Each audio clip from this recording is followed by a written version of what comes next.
Hello, everybody. Welcome back from lunch. How are y'all doing right now? Yeah! So good to see all of you. I didn't really get a chance to introduce myself yesterday because I just got a big ego and was like, they know who I am. But I'm Lauren. Hi, creator of Skepticon. Happy that you're all here, new and old faces. So good to see you all. All right, so I'm going to Vanna White, our next speaker here. We got a few different introductions we're doing because we couldn't decide between the normal one or the wrestling voice. So we're going to do both. Okay. All right. Yeah. Our next speaker is a senior fellow at the Institute for Humanist Studies, the co-chair of the Latinx Humanist Alliance, and member of the board of directors of the American Humanist Association. He is currently the managing partner and political research director of Socioanalytica Research. Ladies and gentlemen, please welcome to the Skepticon stage for the first time, Dr. Juan Navarro Rivera. Yep. Woo! Thank you. I wish I actually had something to break through, kind of like a canvas or something. Can you hear me now? Okay, that's good. So I normally waffle around, but I need to keep my notes around here, so I'm essentially gonna just stick to this area. Um, Let me tell you something about me. I wasn't a person who was wandering around the streets of St. Louis and say, "Hey, you want to talk in here?" Mostly because I don't live in St. Louis, so it certainly wasn't picked up off the street. Um, as Lauren graciously said, I do a lot of uh, roles now in this movement, whether it's with the AHA, the Latinx Humanist Alliance, the Institute for Humanist Studies. On my That's what I do in my spare time. What I do for a living, I'm a consultant, and I've been doing several projects over the years in the sorry, huh? ah, that oh, nice, nice. Ah,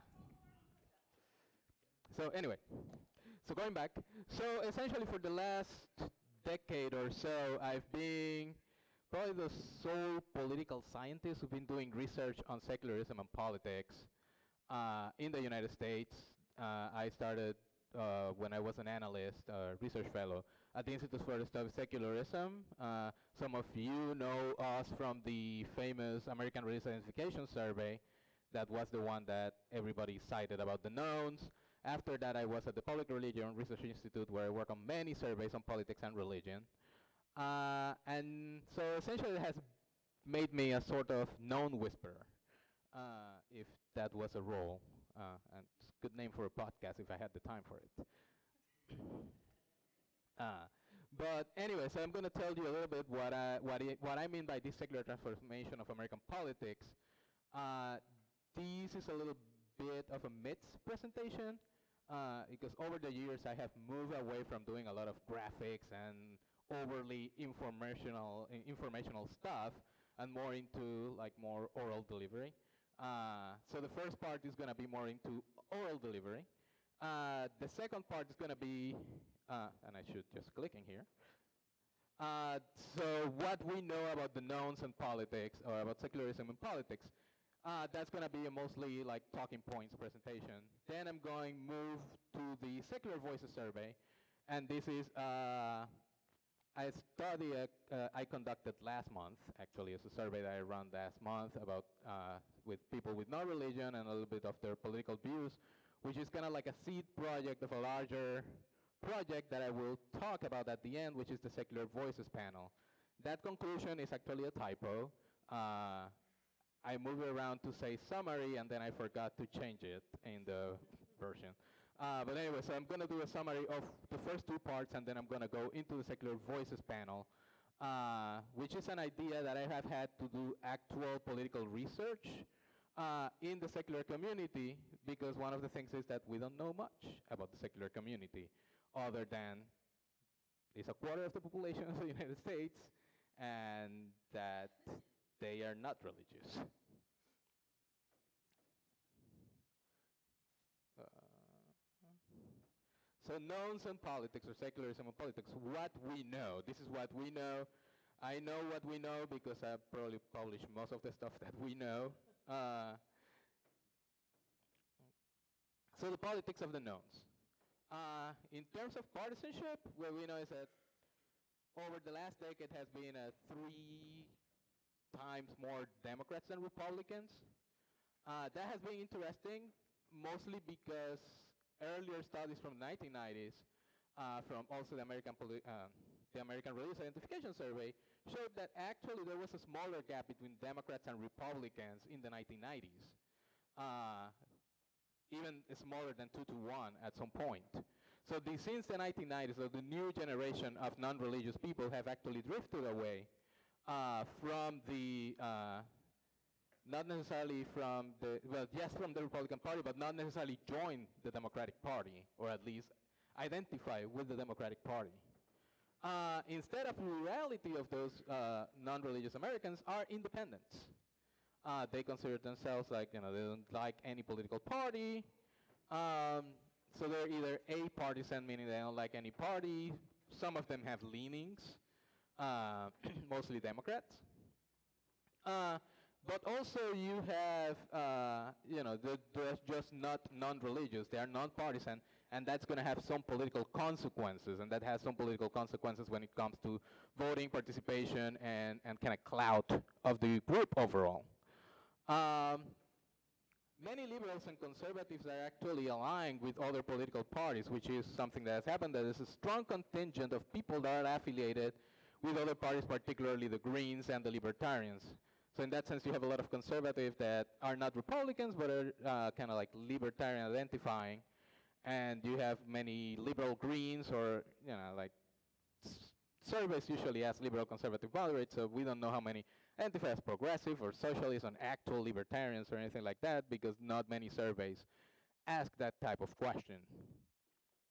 And so in ideology, many are non-partisan liberal, as I said before. And probably progressive for the most left-leaning 9, which means that many of them do not identify as Democrats. And the moderates are roughly of equal size. This is very interesting because in this case, the non-religious are the exception to the rule. Most Americans actually identify as moderate of conservative, and in the case of non-religious, they're identified either as moderate or liberal, which is quite interesting. But still, there's you see, like about 10%-ish are Republicans, but about 1 in 5 are conservative. So you have this huge contingent of essentially half of conservatives who are not identified as Republicans. Now, in terms of voting, of course, given those partisan leanings, there's a preference of the Democratic candidates over Republicans. That has happened over time. So what happens is, many ideologues, those liberals who don't identify as Democrats and those conservatives who don't identify as Republicans, eventually end up supporting those parties because they're the closest that they have. But the nones have also are a major source of votes for third-party independent candidates. Yeah.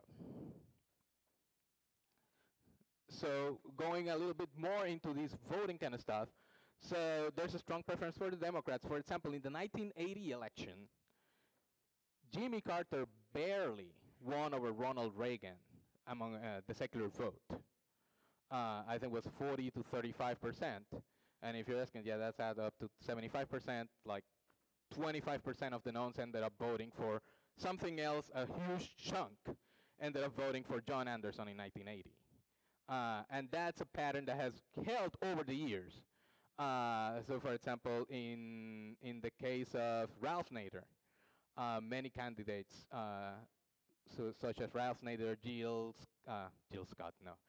Stein, and Gary Johnson, they tend to get a lot of their vote base of the non-religious vote, which overrepresented. That is a quarter of the population, and they tend to be about 40% of the people who vote for other parties, or the votes for other candidates. But one of the major things that we like to, we know, and that it's one of the disheartening things about nones and politics is that they're underrepresented among voters. If you look at exit poll analysis, which is a not necessarily perfect measurement of of the size of the voting population, they're still punched below their weight. So you have, I think in 2016, where about 23, 24% of the country or adults were non-religious, but about like 12, 13% of voters were identified themselves as non-religious. Um, some other analysis that I have done have showed that that gap may thus be that big, but still, it is an issue. And it may be also a demographic aspect of it. Like the nones tend to be very young. Over the years, like people under, like under 30 all the time, have been the largest source of growth in the community. So we have that issue, that younger people tend to vote at lower rates, and that certainly affects the community to a large extent. Also, what's been happening over the years is that the community has diversified, and I've done other presentations on this, but I wanted to focus on the politics in this. But the growth of the last decade has substantially come from people of color and women and LGBTQ people who are, I wouldn't say the community, but certainly the cohort. Their number has increased. Like in 2008, when we did the first big study of the decade, the ratio of men to women was 60 to 40. The last time I checked, it's about 55 to 45.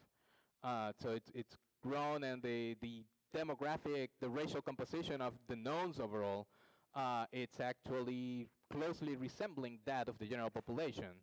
So about like 16, 15% Latina, 12, 13% African American, and I think the Asian Americans are overrepresented in the non-religious community. So in that sense, but also those communities, particularly Latinx communities, have also lower levels of turnout. So that also may be affecting some of the underrepresentation among voters. But also, it's that low partisanship level, like the plurality of the knowns are non-partisan, and so people who are partisan are more excited about voting generally. So that may be also contributing to those lower rates. For example, we compare the community, we try to think that the knowns are kind of like the mirror image of evangelicals, but evangelicals are pretty partisan. So they're very easy to mobilize. This is a community that is harder to mobilize, and part of it has to do that even if there's some agreement, they are not necessarily very easy to find, and they're not part of lists and stuff like that. Moving on. And then going back to ideology, one of the interesting things that is happening that I mentioned a little bit at the beginning is that ratio of liberal, moderate, conservative, that it actually leans toward liberal, moderate in the secular community, contrary to the general population. Over the years, Gallup has been tracking these labels. And what they have found is in the last decade, the people who identify as liberal has grown. And that, not coincidentally. It tracks well with the rise of the rise of the knowns, and I did some analysis for a chapter that I think was published in 2017, but it may have been in 2016.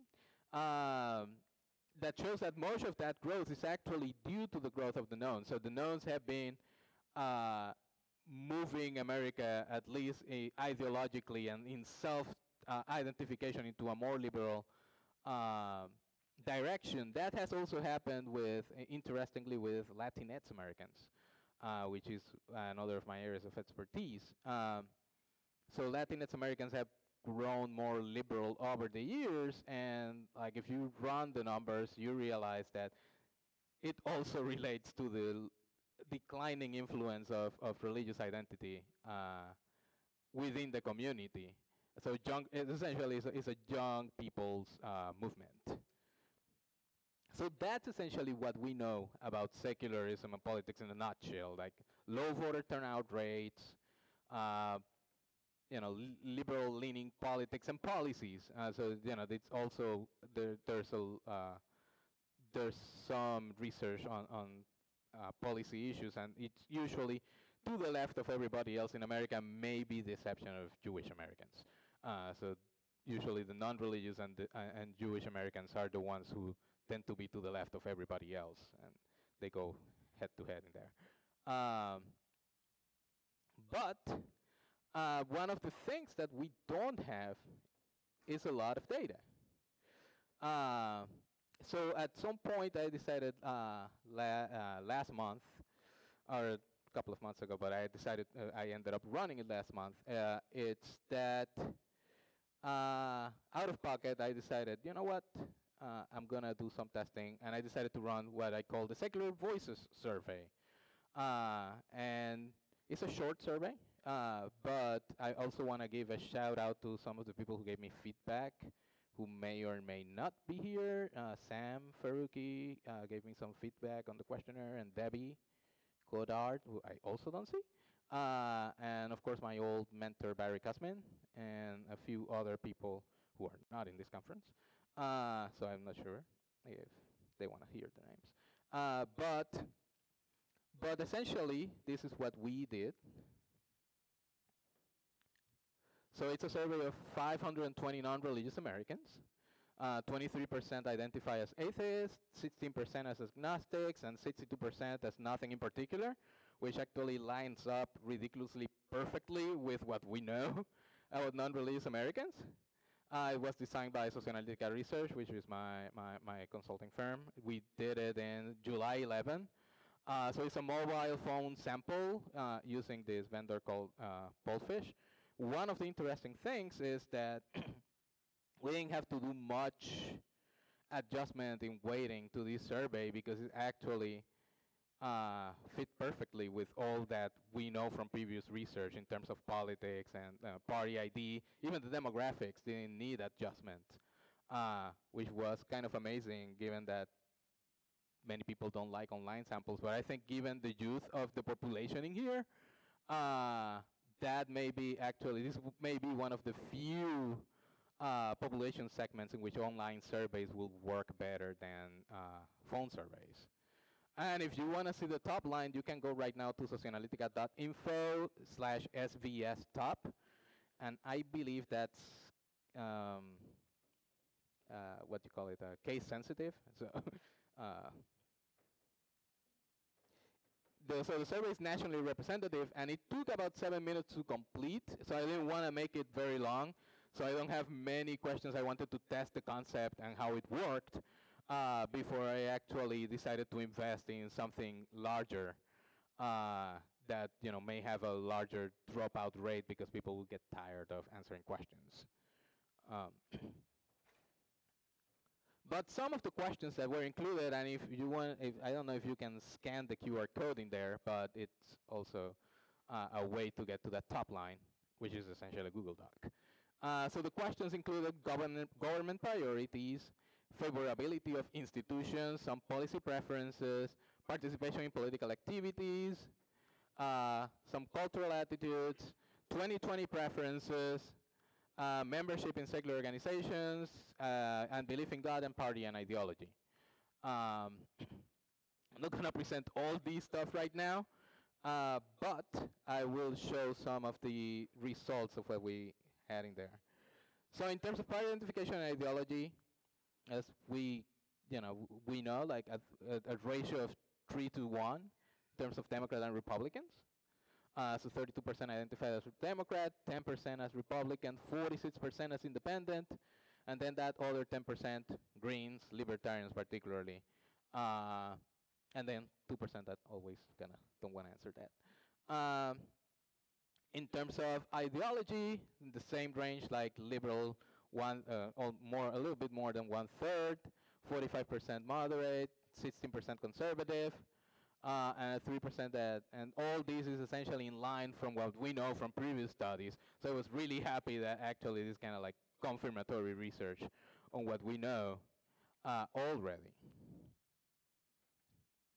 On the other hand, so this is like the priorities, more important issues they were asked, and if you see the questionnaire, you can see the question wording. So I don't want to write the whole thing in there and like overwhelm with the chart. But essentially, the issues were cost of access to healthcare, jobs and the economy, climate change, income and wealth inequality, the cost of college or student loan debt, gun violence, LGBT rights, immigration, access to abortion and contraception, and separation of church and state.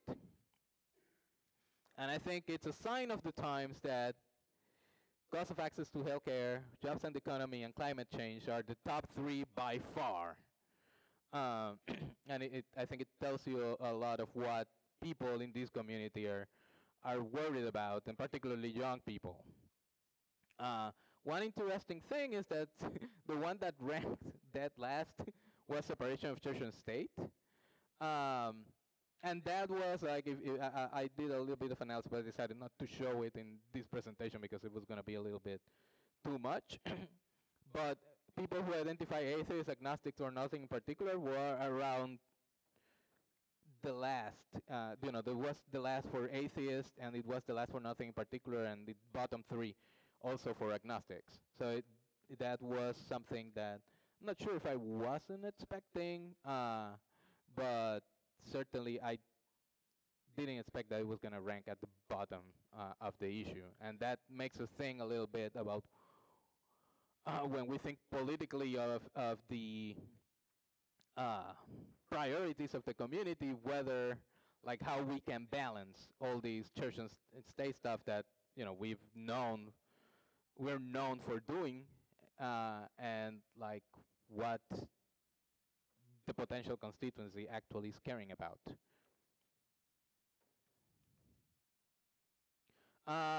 So I ask about favorability of institutions, whether a person has a very favorable, mostly favorable opinion of the Democratic Party, the Supreme Court, House Democrats, the Republican Party, Senate Democrats, and President Trump.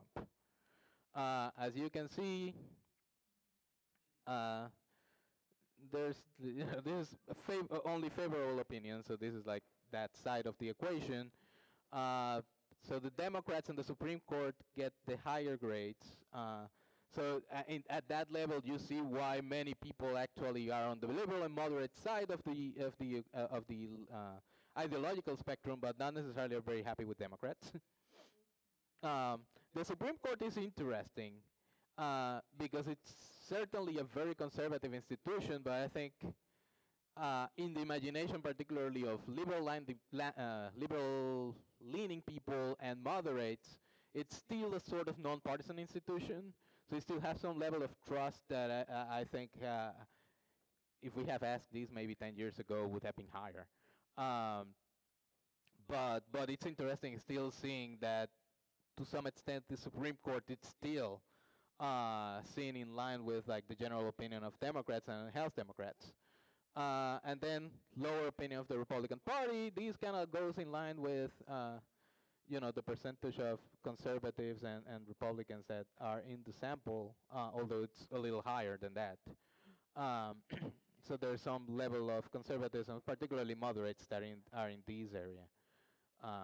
We didn't have enough Republicans to run some decent analysis because it's just 10% of the sample. 520.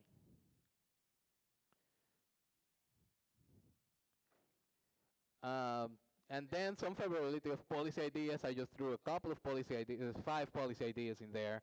So there's debt-free college to tuition-free college and trade school for all Americans. 82% are in favor of that. The Green New Deal to combat climate change, 75%. UBI, universal basic income for all adults, 68%. And removing religious exemption to vaccination, 62%. And 16% are in favor of separating children from parents entering the U.S. illegally. So some of these questions I actually borrowed from other surveys. Some of them I actually are new, or I adapted the language to, for example, religious exemptions. Not many surveys ask about these kind of like core secular issues. That's one of the reasons I want to do surveys like this, because most surveys are designed in a way in which religious language is dominant, or these kind of issues. Like very few surveys ask about separation of church and state. Not many surveys ask about religious exemptions to vaccination. So if they ask about these particular issues, they're going to talk about parental exemptions, or like, but not necessarily grounded on religious grounds, which is something that our community may be more interested in.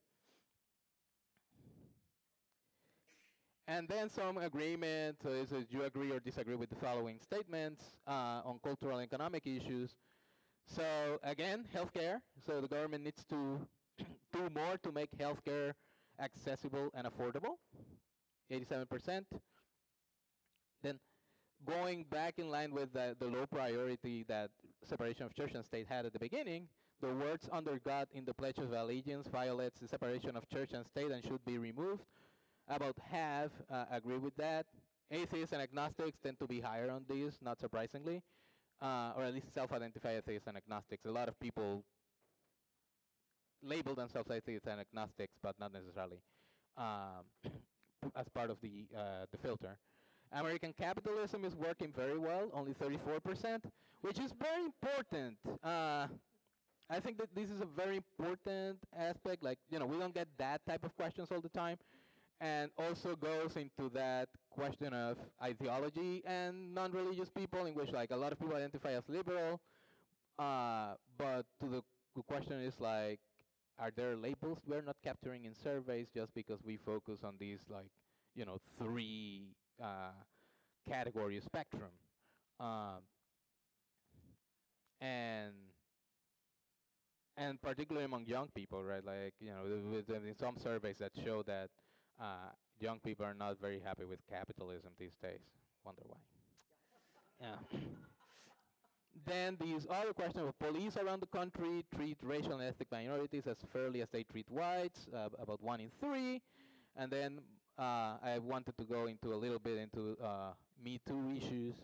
So most sexual harassment claims are just a result of misunderstanding between women and men. So about a quarter agree with that statement. So that means about 3/4 don't agree with that statement.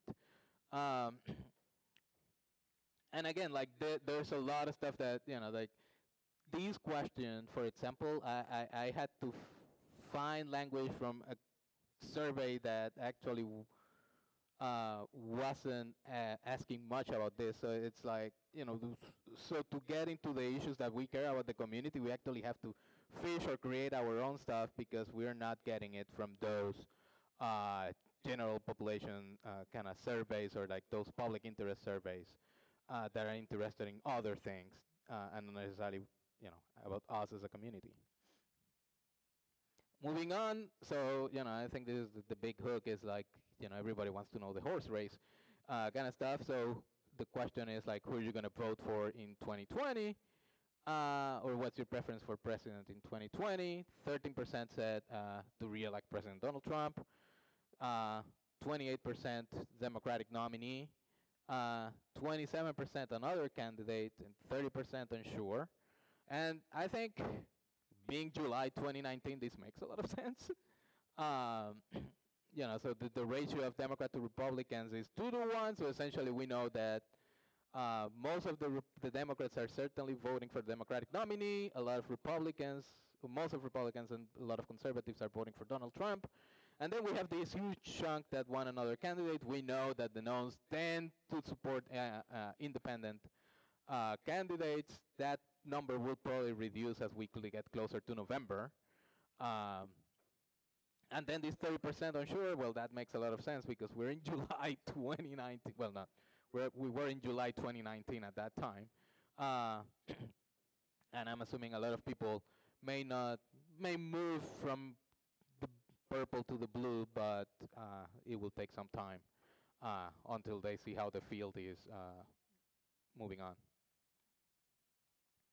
So among those who said that they prefer another candidate or who prefer the Democratic candidate, we asked them about who would you prefer, whether as Democratic nominee or as another candidate. So Bernie Sanders got 28%.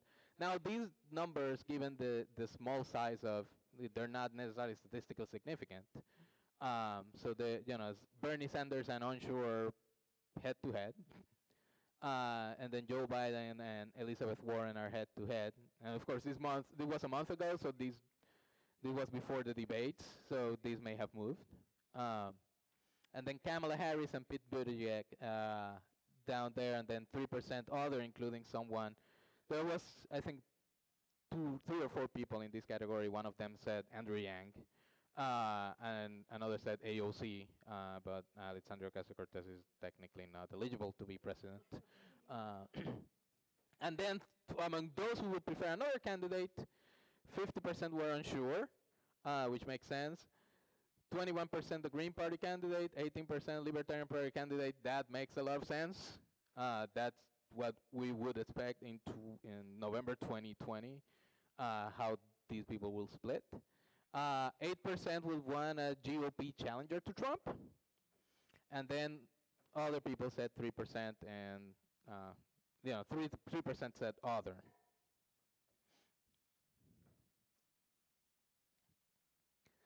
This is an important one because I don't know if Monette is in the audience right now, but she was giving her yesterday a workshop and actually started asking us all these questions about whether you have participated in these kinds of events. So we asked me if you have participated in any of these events in the last 12 months or more than 12 months ago, or never. So I took out the never because you're all smart people and can do the math. So most people have talked to their family and friends, so about 75% or so, or talked to their family or friends at some point about politics.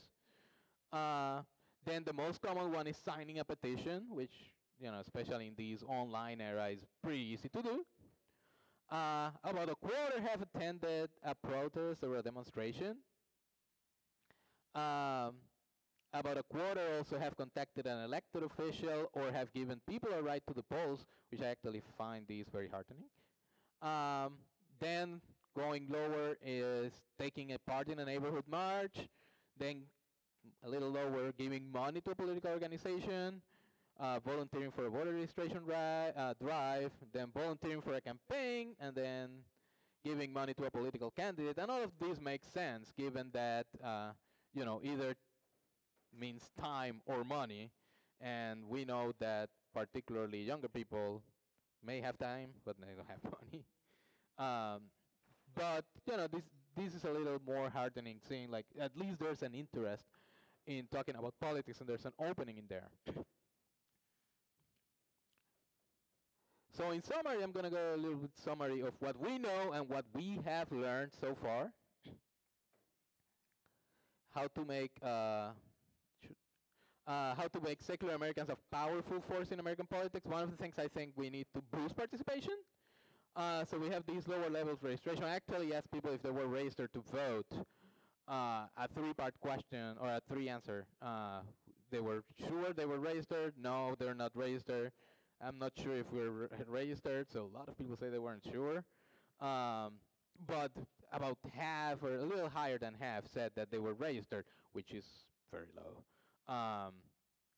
So we certainly have to boost that if we want the community to be a more powerful force, and that those numbers actually reflect in practice some actual power.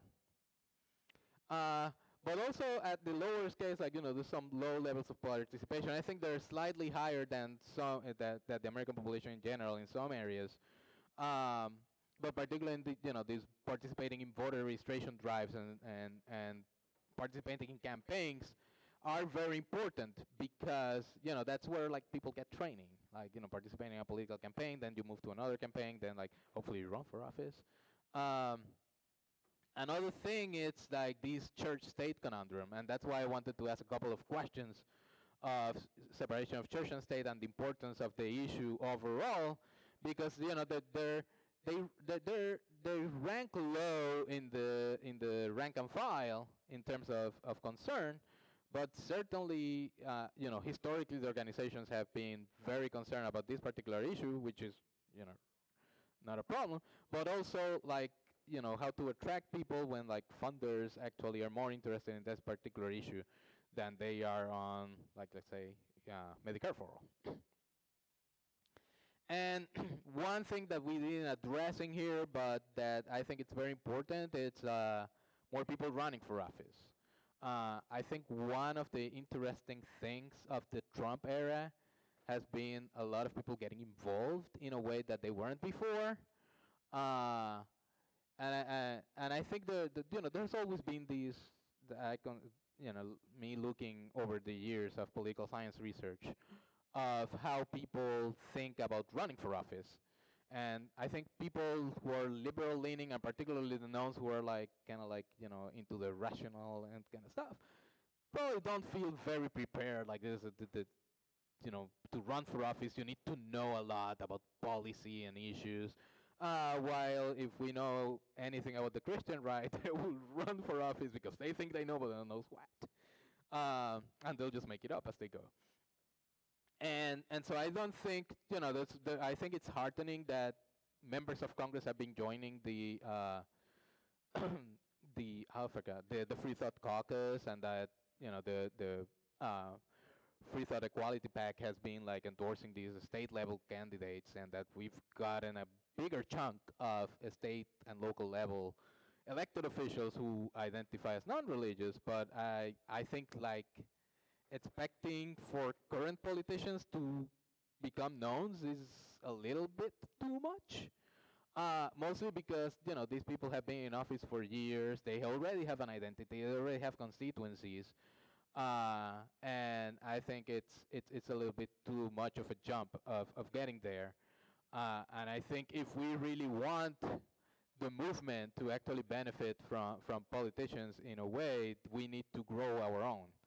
Um, Certainly, making coalitions is not a problem, but the Christian right got into where they are by running their own people into office, primarying Republicans in places where like Republicans were slightly moderate, like back in the 70s, to were slightly less crazy in the 90s. Um, and certainly, we need people to do that. I mean, Ashton, I don't know if it's around, but we need more Ashtons of the world doing this kind of work. And I think we're gonna get. I'm not sure if we're gonna get there soon, but I think the Trump has certainly shown some people that anybody can run for office. That you don't need a lot of preparation to run for office. Not everybody is a billionaire or fake billionaire. Uh, there's another level in there, but certainly that intellectual hurdle, I think it's not there anymore. And then finally, how secular Americans are transforming politics is like we have this organic agreement.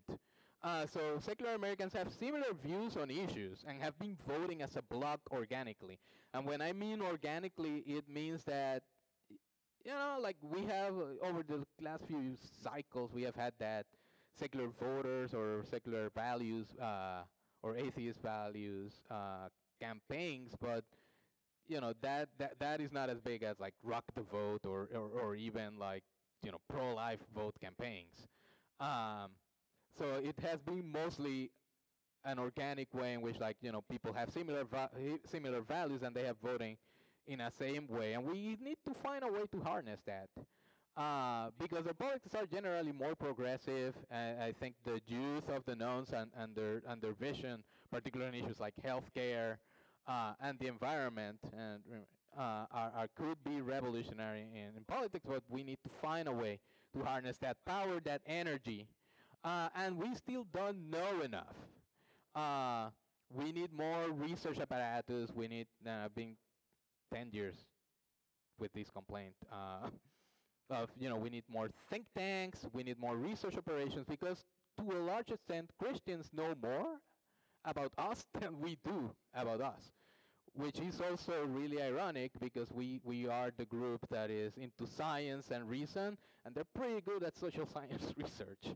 Uh, many years ago, I was in a conference, an academic conference, in which like they were doing a panel about the knowns. They were all Christian sociologists, and the whole research and the whole discussion was about like how they were gonna re-evangelize us.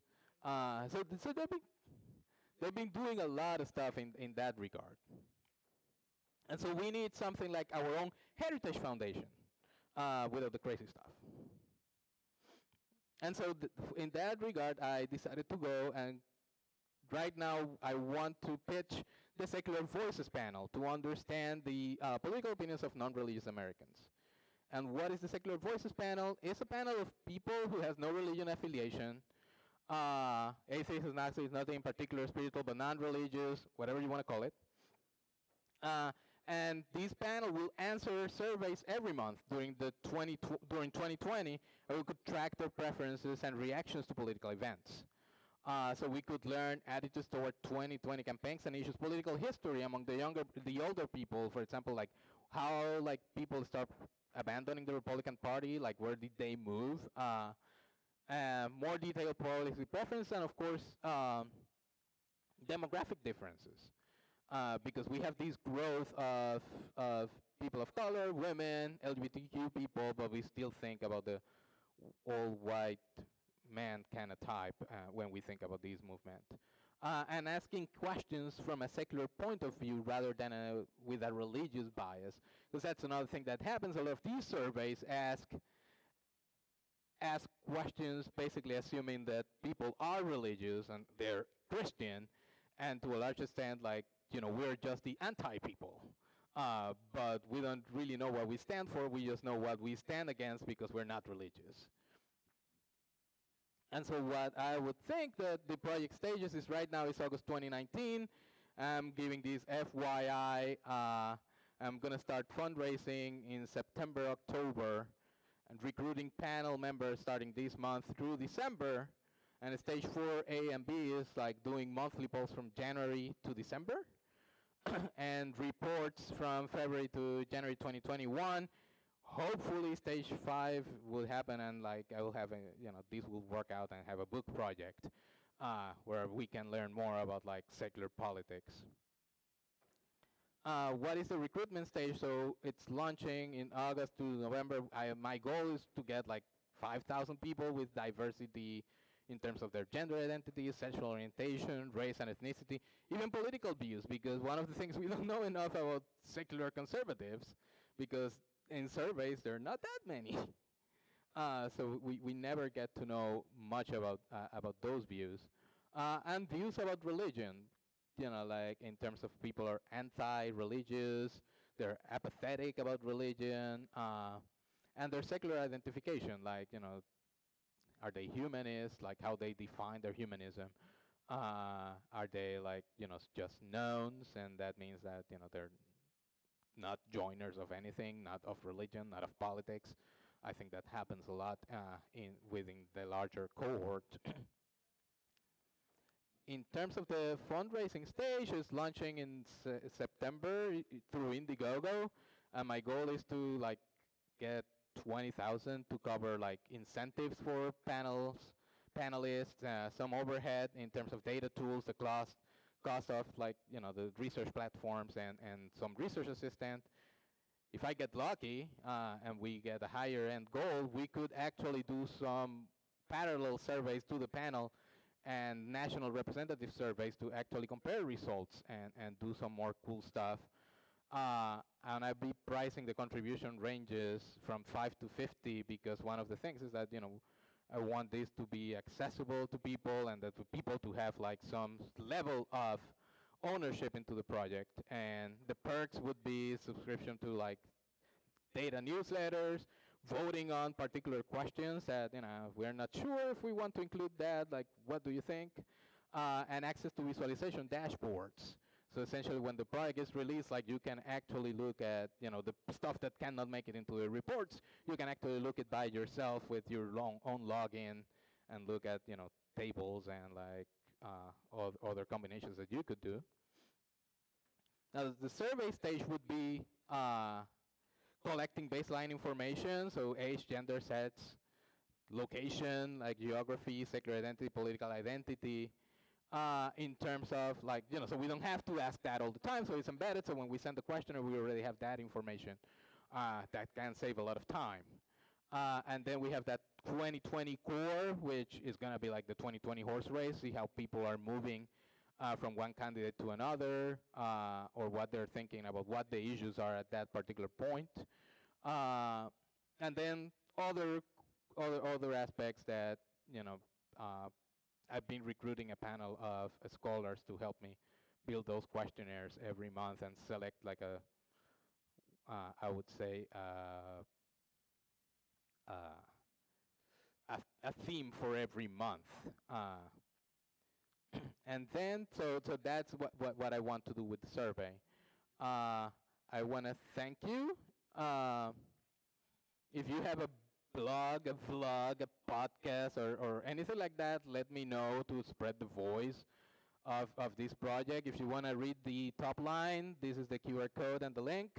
If you want to sign up for updates about the crowdfunding project, that's the QR code or the link. I'm going to be in the vendor room. I just realized I had a table there. So I'm going to go there if you have any questions. And you know, I can show you, or I can answer any questions, or at least like think of questions for the FAQ that I'm gonna set up. And I think I may be running out of time, so I want to thank you very much for your attention. And yeah, let me know, and hopefully, we'll work this out.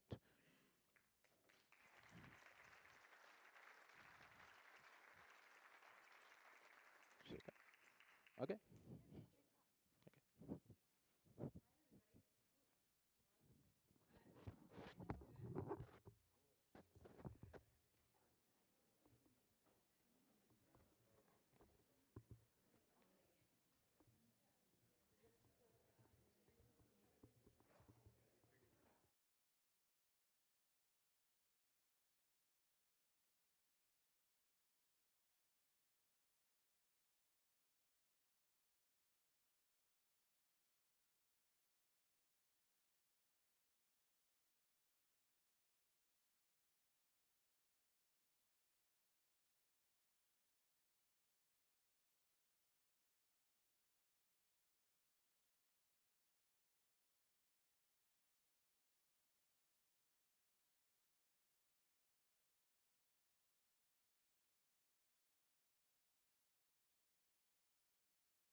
Headpiece. Thank you, Mom. That's my mom. Yeah, guys, my mom's here. All right, so our next speakers, it's a twofer. We have a duo on stage. So how this is going to work is they're going to be on for about 50 minutes. We'll take a break, and then they'll come back. All right, so who's ready for our first ever dual speakers? All right. Okay, so Rajani's work focuses on advancing social justice at the intersections of public health and the legal system. Currently, she is the community organizing coordinator for the Baltimore Harm Reduction Coalition, advocating to end drug war and anti-sex work policies. Megan works as a data analyst for a variety of businesses, nonprofits, and volunteer projects. She's a co-founder of Open Justice Baltimore, a volunteer organization that develops open source data projects to increase the transparency of the Baltimore Police Department and Baltimore City officials. Please welcome Megan and Rajani.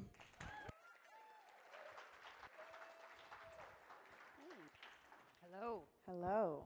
Hi. Hi, everybody. Hi, Dr. This is Nick. so weird with this thing. Okay. Hi. Whew.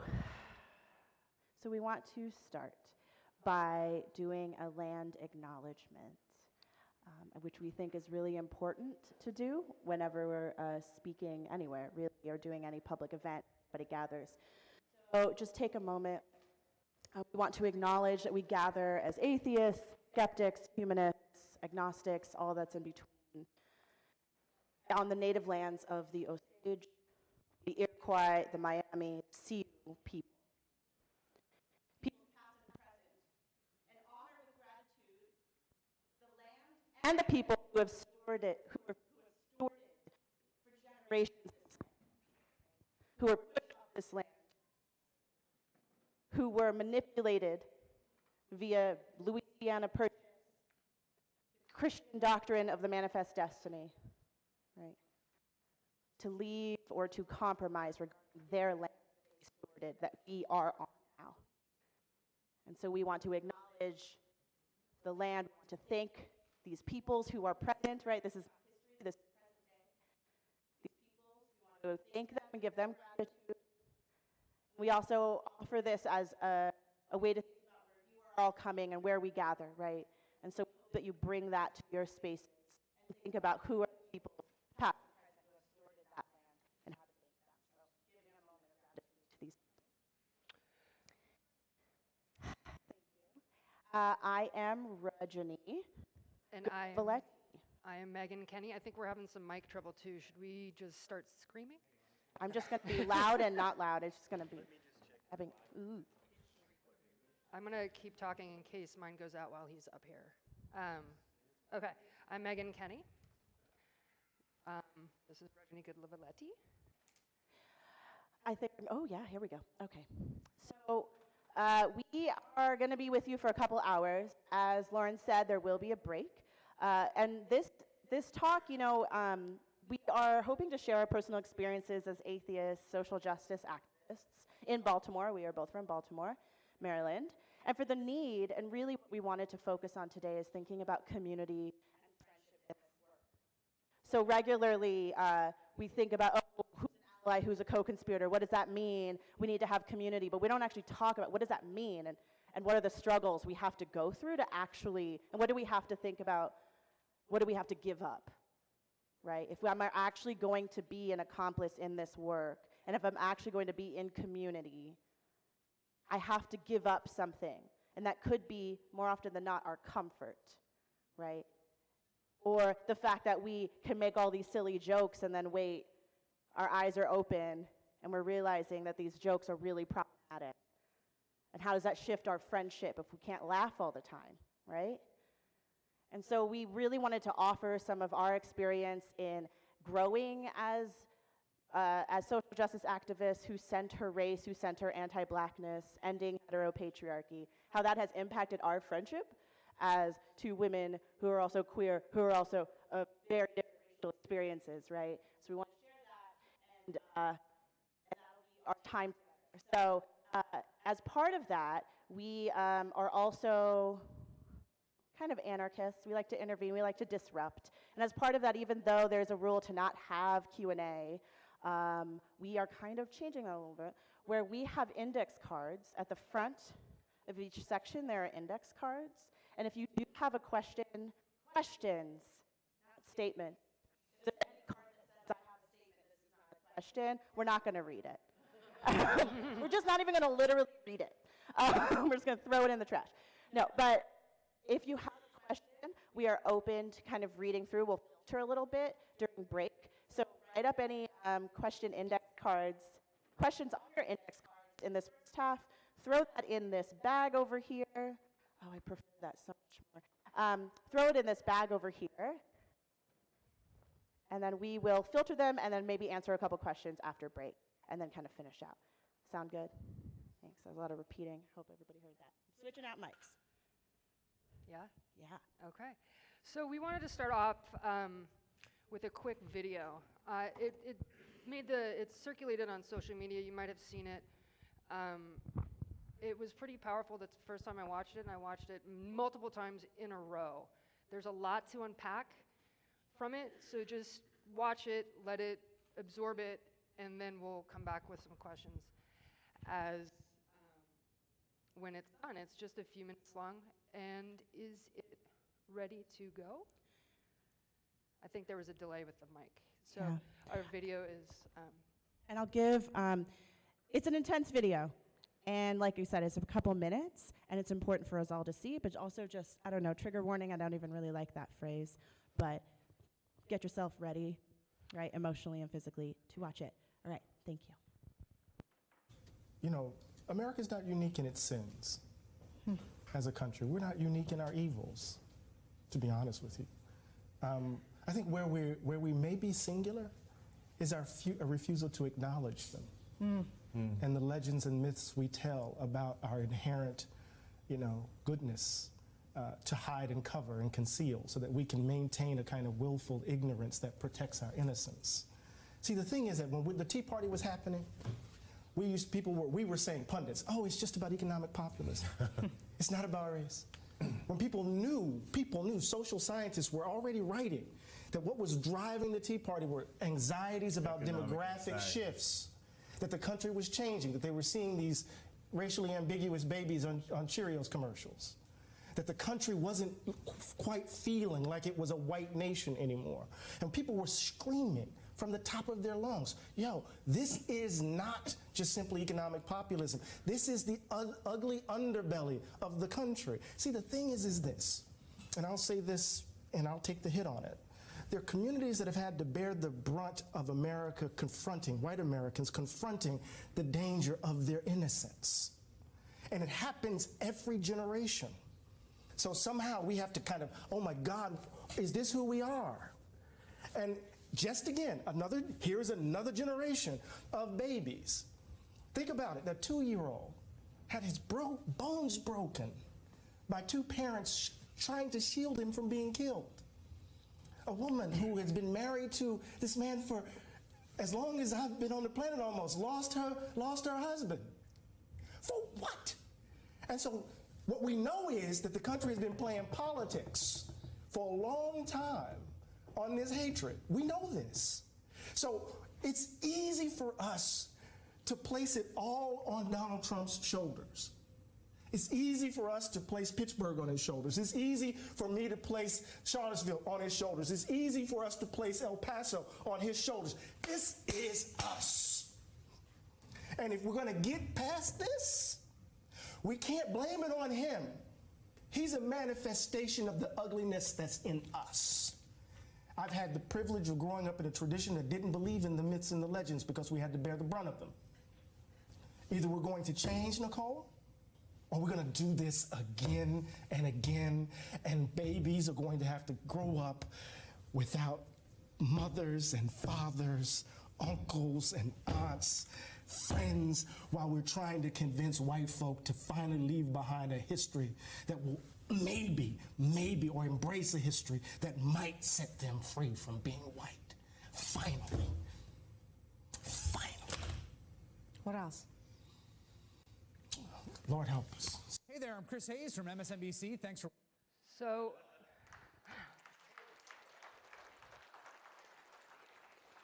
so there's a lot in that video.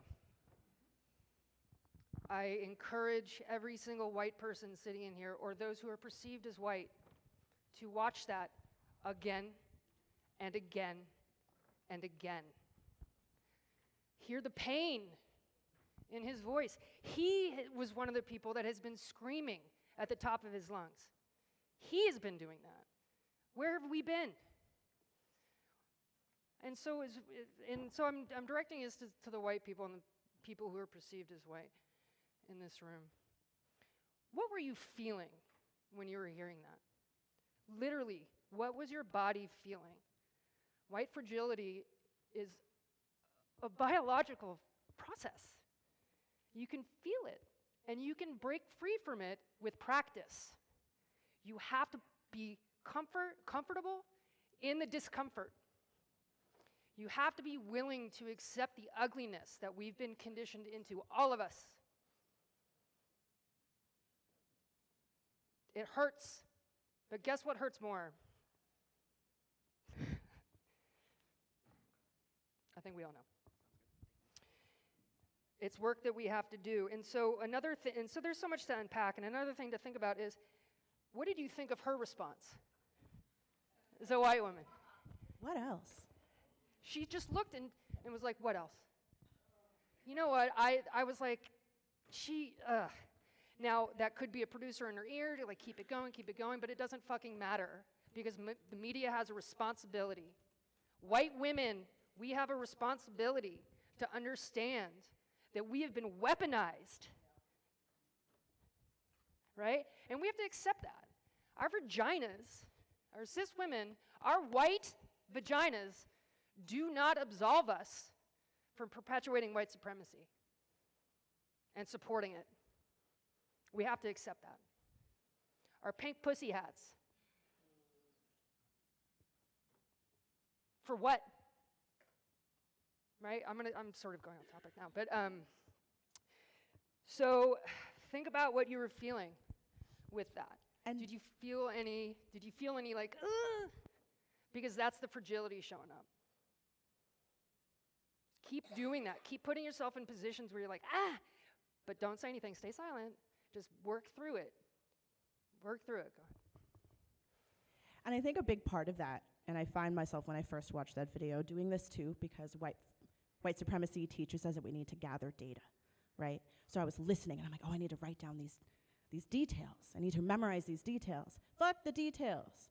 He is an expert. We believe him. You can watch the video over and over again with closed captioning to catch those details.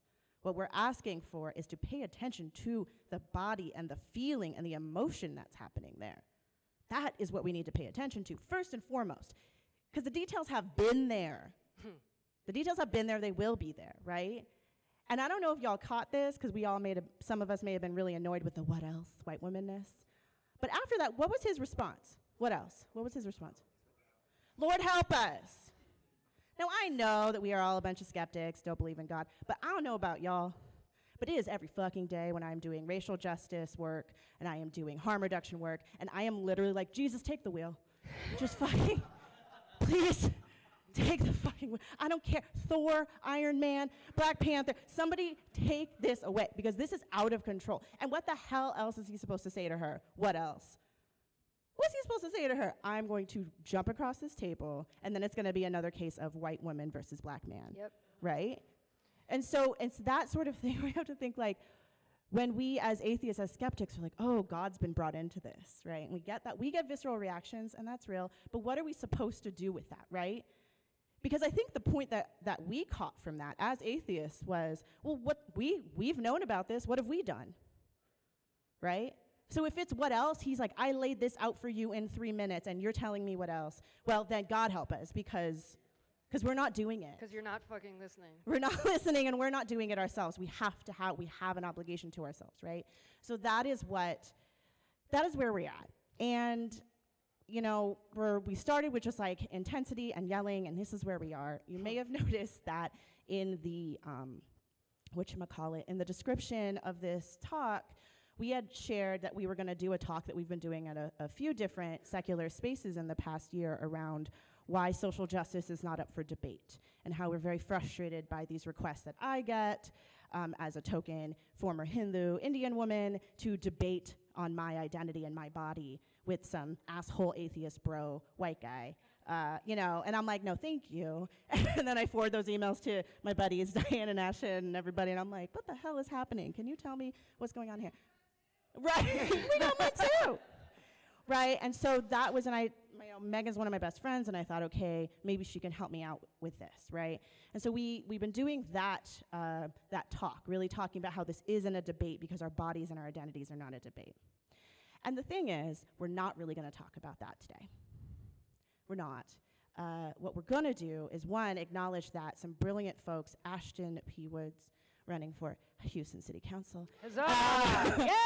I will move my butt from Baltimore to Houston to vote for this man. I really will.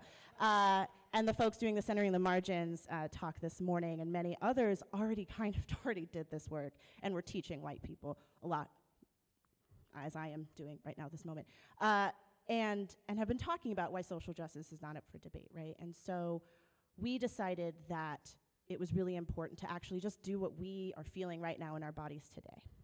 And so if you go with us on this and feel our anger and feel our frustration, we're gonna go on this ride together.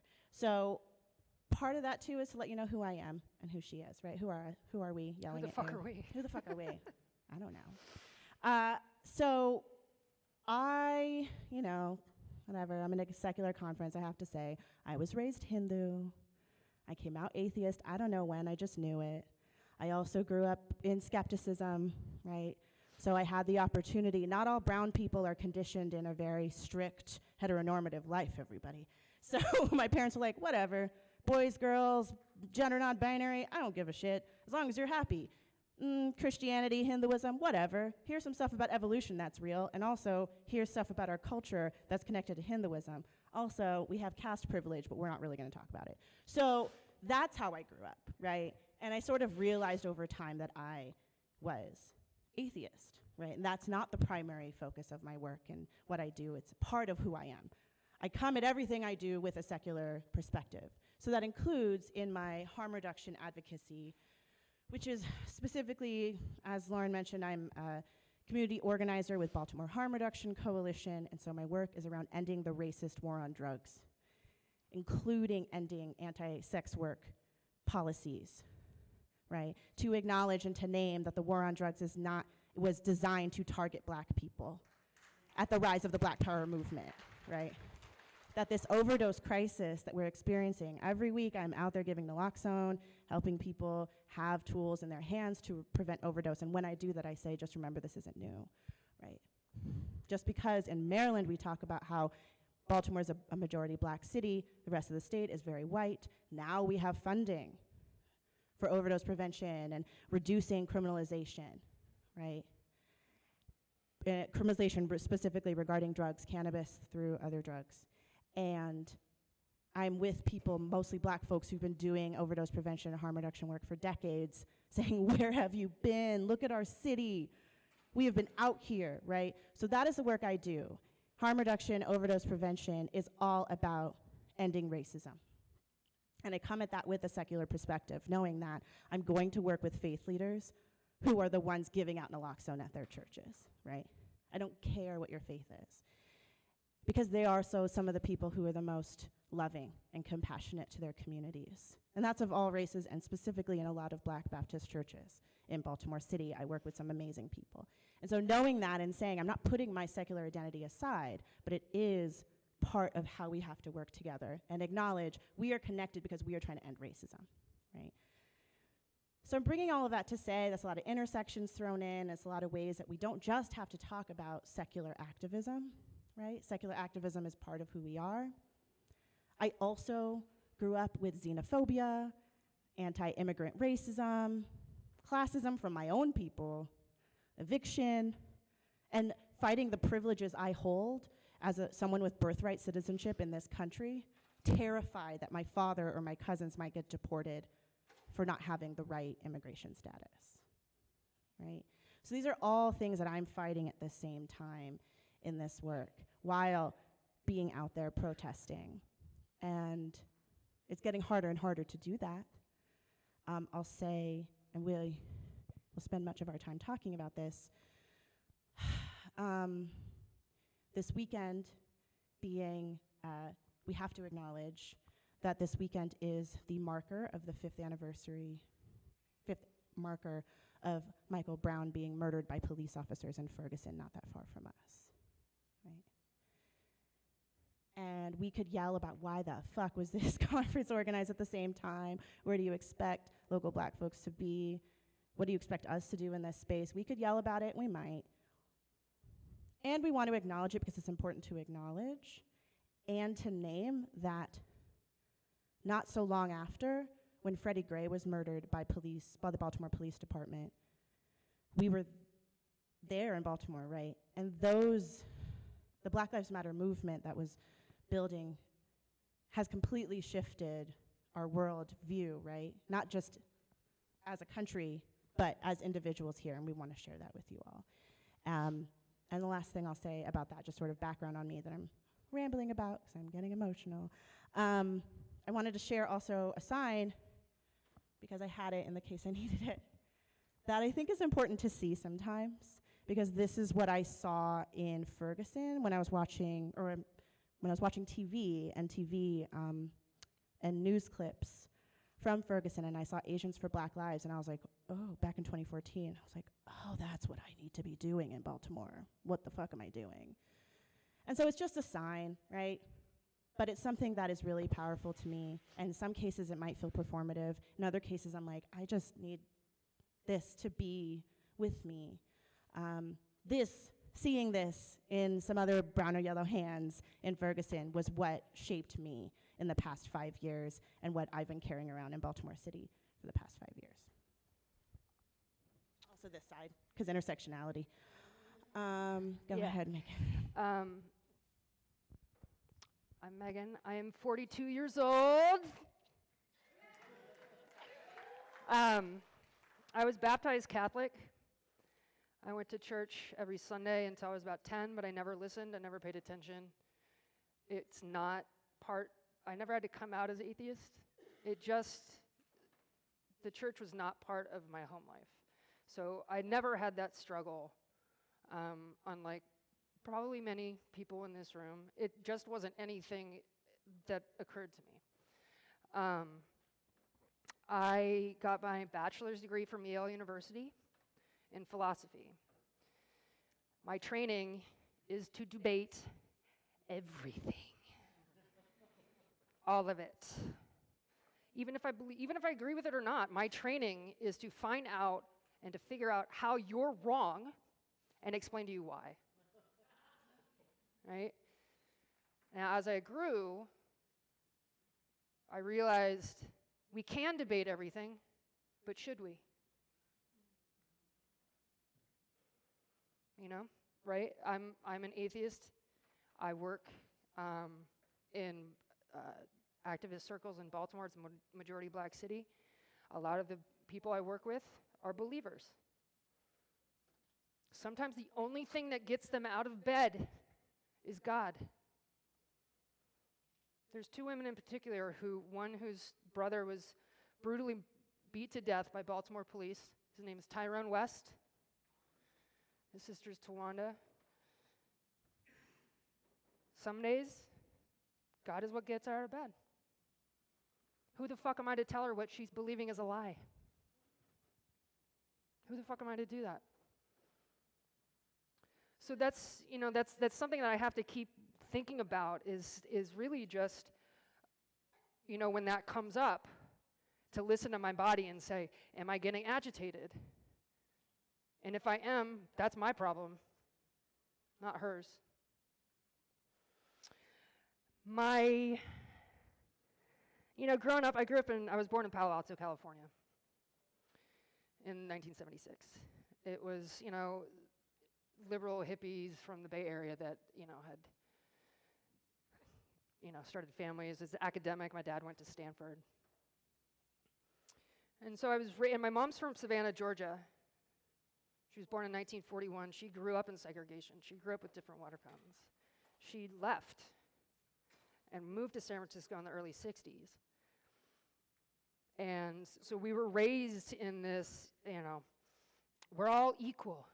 You have to respect everybody. So I was raised in this colorblind mentality, thinking that was the way, that was the good way. And it took me until Trayvon Martin was brutally murdered to realize, to internalize, really internalize, and have my brain rewired into thinking, holy shit, the world treats me so much differently than people of color, than black people specifically. I wear hoodies. I wear baggy pants. I eat Skittles. I drink Arizona tea. That would never fucking happen to me. Ever. So that started really crumbling how I saw the world and the reality in which I was operating in. And then Mike Brown was killed. And I thought, oh my God, what is fucking going on? And then Freddie was killed. About a block away from where I just was riding my bike, because I was training for a bike ride. And I thought, holy fuck, this is happening in my backyard. And I was like, I don't know what to do. Like, that's terrible. God. And somebody posted on Facebook, I didn't know her at the time, a white woman, and said, we have been down here in Sandtown for 2 days. Sandtown is where Freddie was killed. I'm sorry, for about a week. We've been down here in Sandtown for about a week. I don't see any white people. She's white, actually. She said, I don't know, where are we? And I saw that, and it hit me. It was a gut punch. And I thought, oh my God, where the fuck am I? Where am I? So the next day, I made a sign, and I went down. This is actually the second version of the sign. It says, stop killer cops. And I went down, not knowing anybody. And there's hundreds of people in the street, and I could count how many white people were there on one hand. And I thought, okay, this is the work. Showing up, moving your body from one point to the other, and then figuring it out from there, because we're unlearning. This unlearning is a lifetime process. And sometimes I didn't have a handbook. I didn't know how to do this. And then I started later on, I was realizing, this isn't new. White abolitionists and white anti-racist work is not new. But we don't have the history to back that up. And there's a reason for that, right? But we'll get into that later. So it was a very profound change in me. Profound. Where I had to realize the world is not what I thought it was. I am not who I thought I was. I have hurt people. I have hurt Rajani. Thank God she's still my friend. Thank God. Right? I mean, that's... Whoops. I'm lucky. I'm lucky. Because she didn't have to stick by me. So that's the work that I feel white people have to do. And listen, this is a lifetime thing. This isn't me being like, I've done it, and now here's how you're going to do it. It's not. Because it's a lifetime process. I still fuck up. So whatever you're feeling right now, and I'm getting angry and agitated because I get stage fright, and I just yell, I'm with you. I know that feeling. We're in this together. And so as part of this, right, Megan and I being very close, we met in grad school in Baltimore, and the kind of close where you have keys to each other's house just so you can go poop. You know what I mean? Or I'm downtown, I'm gonna go, come on, everyone poops, calm down. And so we've been really close. And I would say that was as end of 2014, early 2015, all of 2015, I think our friendship was likely it was tense, right? Yes. And part of that was because we were both non-black people trying to navigate what was happening and where our roles were. And also Obviously, our power dynamics are different. Her as a white person, me as a dark-skinned Asian Indian person, and in a majority black city, trying to navigate it, trying to figure out, okay, what should I be doing? Where am I? What is happening? What is the history that I've been missing that my California public education didn't give me, or even my private school education, fuck it, right? Private college stuff.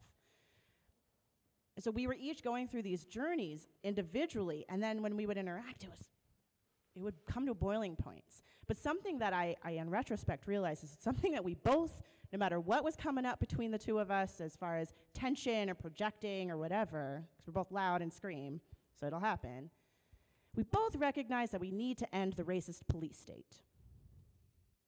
We need to abolish the racist, anti-black police state. Period. Right? Which includes abolishing prisons, which includes abolishing ICE. We both knew that, right? And so in a similar way, as atheists, secular folks, we're like, well, I might be in this tense space with my friend, but I know we both have the same belief system, right? When you have shared values, shared norms. We knew, okay, I'm gonna work on my shit over here. You go find some white people to work on your shit over there. I'll catch you later. And then we would see each other, right? And I knew that when we were gonna be blocking the Inner Harbor intersections in downtown Baltimore, right? I knew that she would be there right in front of me, right in front of our friends who are black, if the police were coming around, when the police came around. We knew that, right? And so that is the type of thing that it's important to recognize. And when we're thinking about allyship, accompliceship, right? Ashton was talking about this yesterday, these differences. And so as part of that, always bringing it back to, we need to abolish the police state. So, what's some advice you can give to white women on abolishing the police state, Megan? So, well, Before you get into that, I'm like, before we get in there, there's a couple questions. That is an entire conference. So, one thing that we want to ask is, make yourself known, however way you can or want to right now. Make yourself known if you were raised to believe that criminal justice policies were designed to keep you safe. Okay. Make yourself known. Okay. You made yourself known. Yeah. Make yourself known if you were raised to believe that police and law enforcement were in place to protect and serve you. Yep. Yeah. What if I told you that they're not protecting and serving you? What if I told you that we could take care of each other if we wanted to?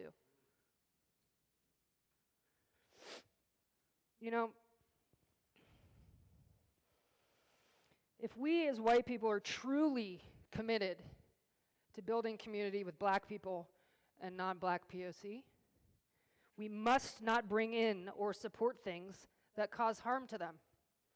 That includes the police. Stop calling the police. Don't call the police. It is a potential death sentence for black people, for trans people, for disabled people, for brown people, for immigrants. The police are there to protect the status quo at all costs. We,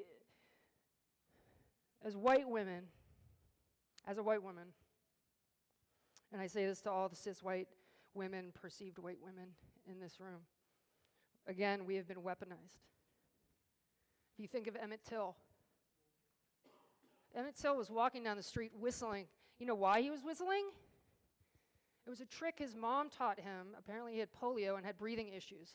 So whistling helped clear his airway. And a young white girl thought that he was catcalling her. And he was lynched because of it. As a child, he was a child.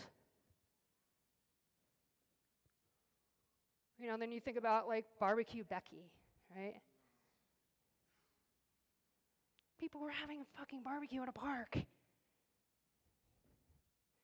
There was another woman in San Francisco. This is what I'm talking about, like San Francisco. Well, I'm not gonna. That's a whole other path.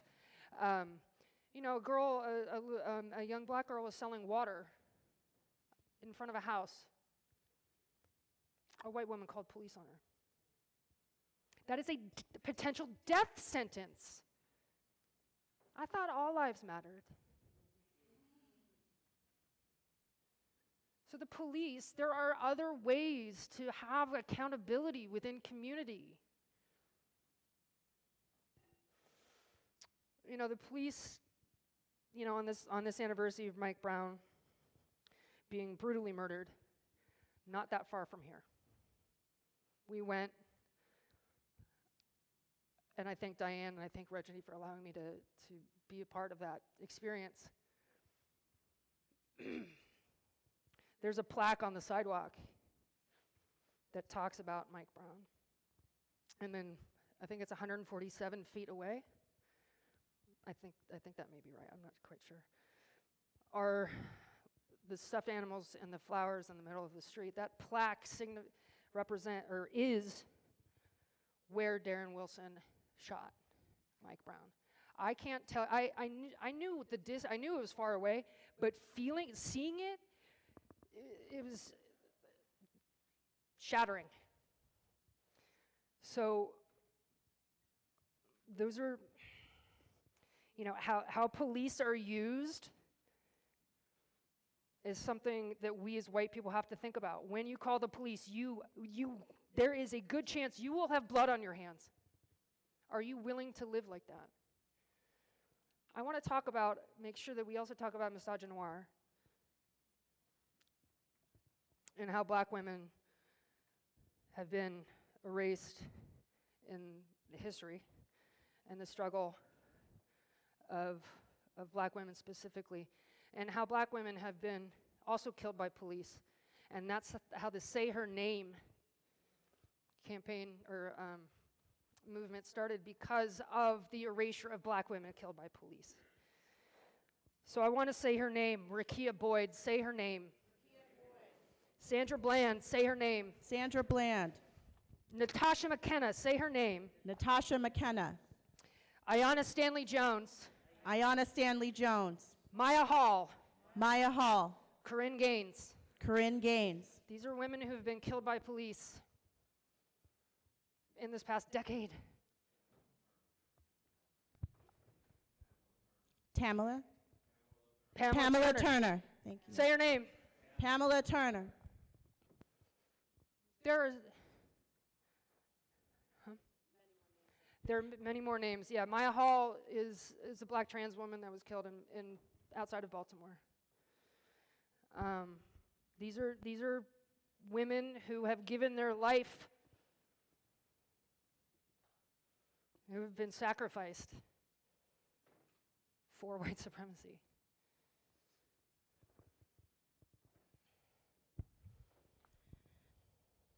I felt it was really important to also add in this immigrant experience, right?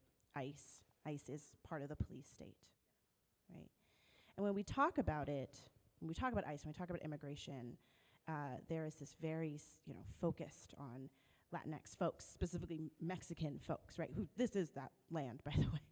So put a border in between your house, right? And then that also, but that it really does erase the black folks, the Asian folks, who also have immigrated here or are undocumented here, right? If we just focus on this very binary way of like Latinx folks are immigrants, right? And as an Asian person, I feel it's really important to name, especially in a space where I just always think I'm going to see more of us, and I don't. Asian, South Asian, Pacific Islanders, and secular spaces, if we're not here, why aren't we feeling welcomed here, right?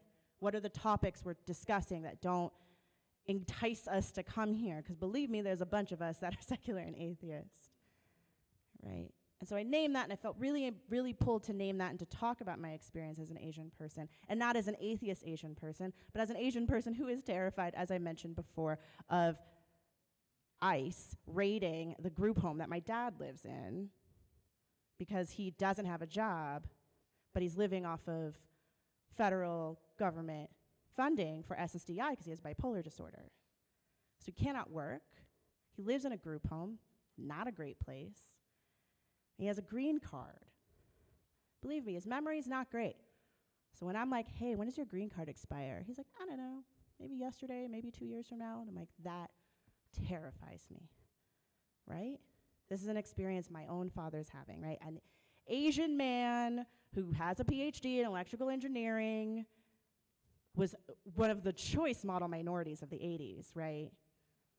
He worked for National Semiconductor in the Bay Area, building parts for computers. I don't really know what he was doing. Things that were really smart. And it broke him. Silicon Valley fucking broke my dad, right? Because the model minority complex, which is it is a myth that was started in the 60s that you can Google, because I don't really feel like getting into it too much, but it's a myth that invisibilizes, stereotypes Asian people as the best kind of minority, right? Because we appeal to the American dream. It was also a way to position Asian people in a false hierarchy, right? Because it's modeled compared to who, right? Black and brown folks, right? Well, you should learn how to be more like Japanese people. You should learn more how to be like Indian people. We're positioned in that way, which is extremely violent and causes a lot of anti-blackness among Asian people. It also completely invisibilizes our experiences as people who are undocumented, who are hella poor, who barely know English sometimes, right? It completely invisibilizes the experiences we have. The gap of the wealth gap between Asian folks is the widest gap of any racial group, right? So it's really, really poor and really, really rich. We don't talk about the really poor, especially not in this country, and people who are extremely targeted by the police state as well. But instead, we see a lot, think about LA riots, we think about situations in which it's Asian versus black, and that's what we see, right? And that's how white supremacy wins. Is if we don't acknowledge that our liberation is tied together, that when black people win, we all win, right? And that we as Asian people deserve to be part of these conversations and deserve to not be a monolith of the model minority, right? And need to be, and this is me speaking to, I don't know, Asian folks who are watching this, anybody who's in the room, not really eyeing people right now. What does it look like to be Asians for Black Lives, right? What does it look like for us to talk about these really vulnerable experiences that maybe you might not have, but our family has, right?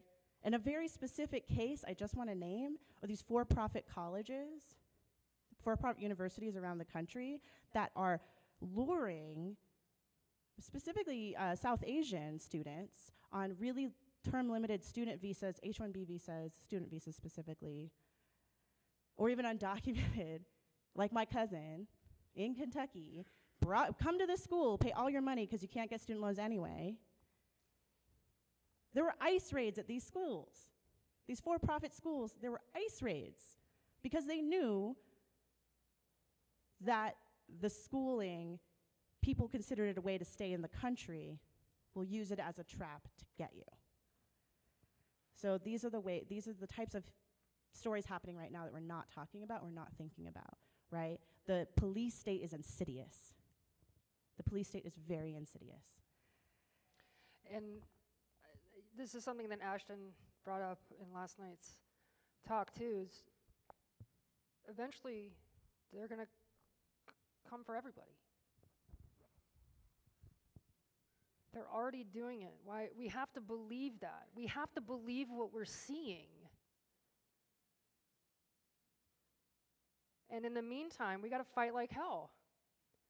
And for those of us who are in privileged bodies, like myself,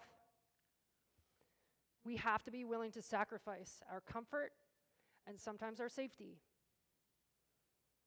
I'm child-free, thank you.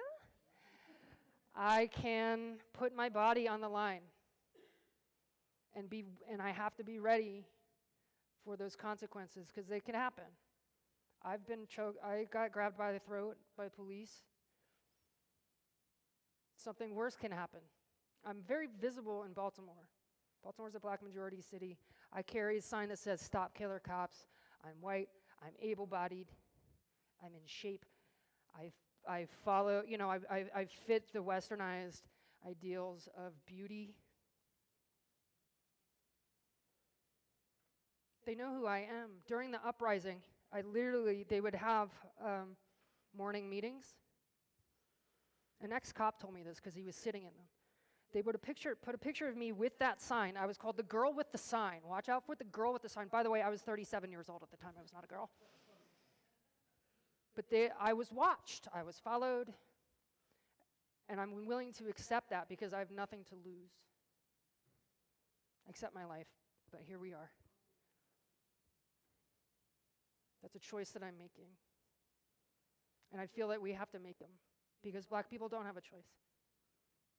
Black people's lives are on the line every fucking day. Just because they're black. Stepping out of the house and onto the street is taking their life into their own hands. We have to accept that. As white people, we have to accept that the realities of black people are very different than ours. And we benefit from that.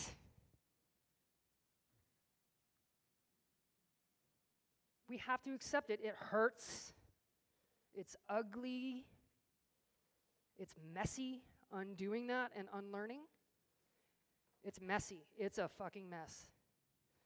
But it has to be done. It's almost like recovery. I'm also in recovery. About 5.5 years I've been free from booze.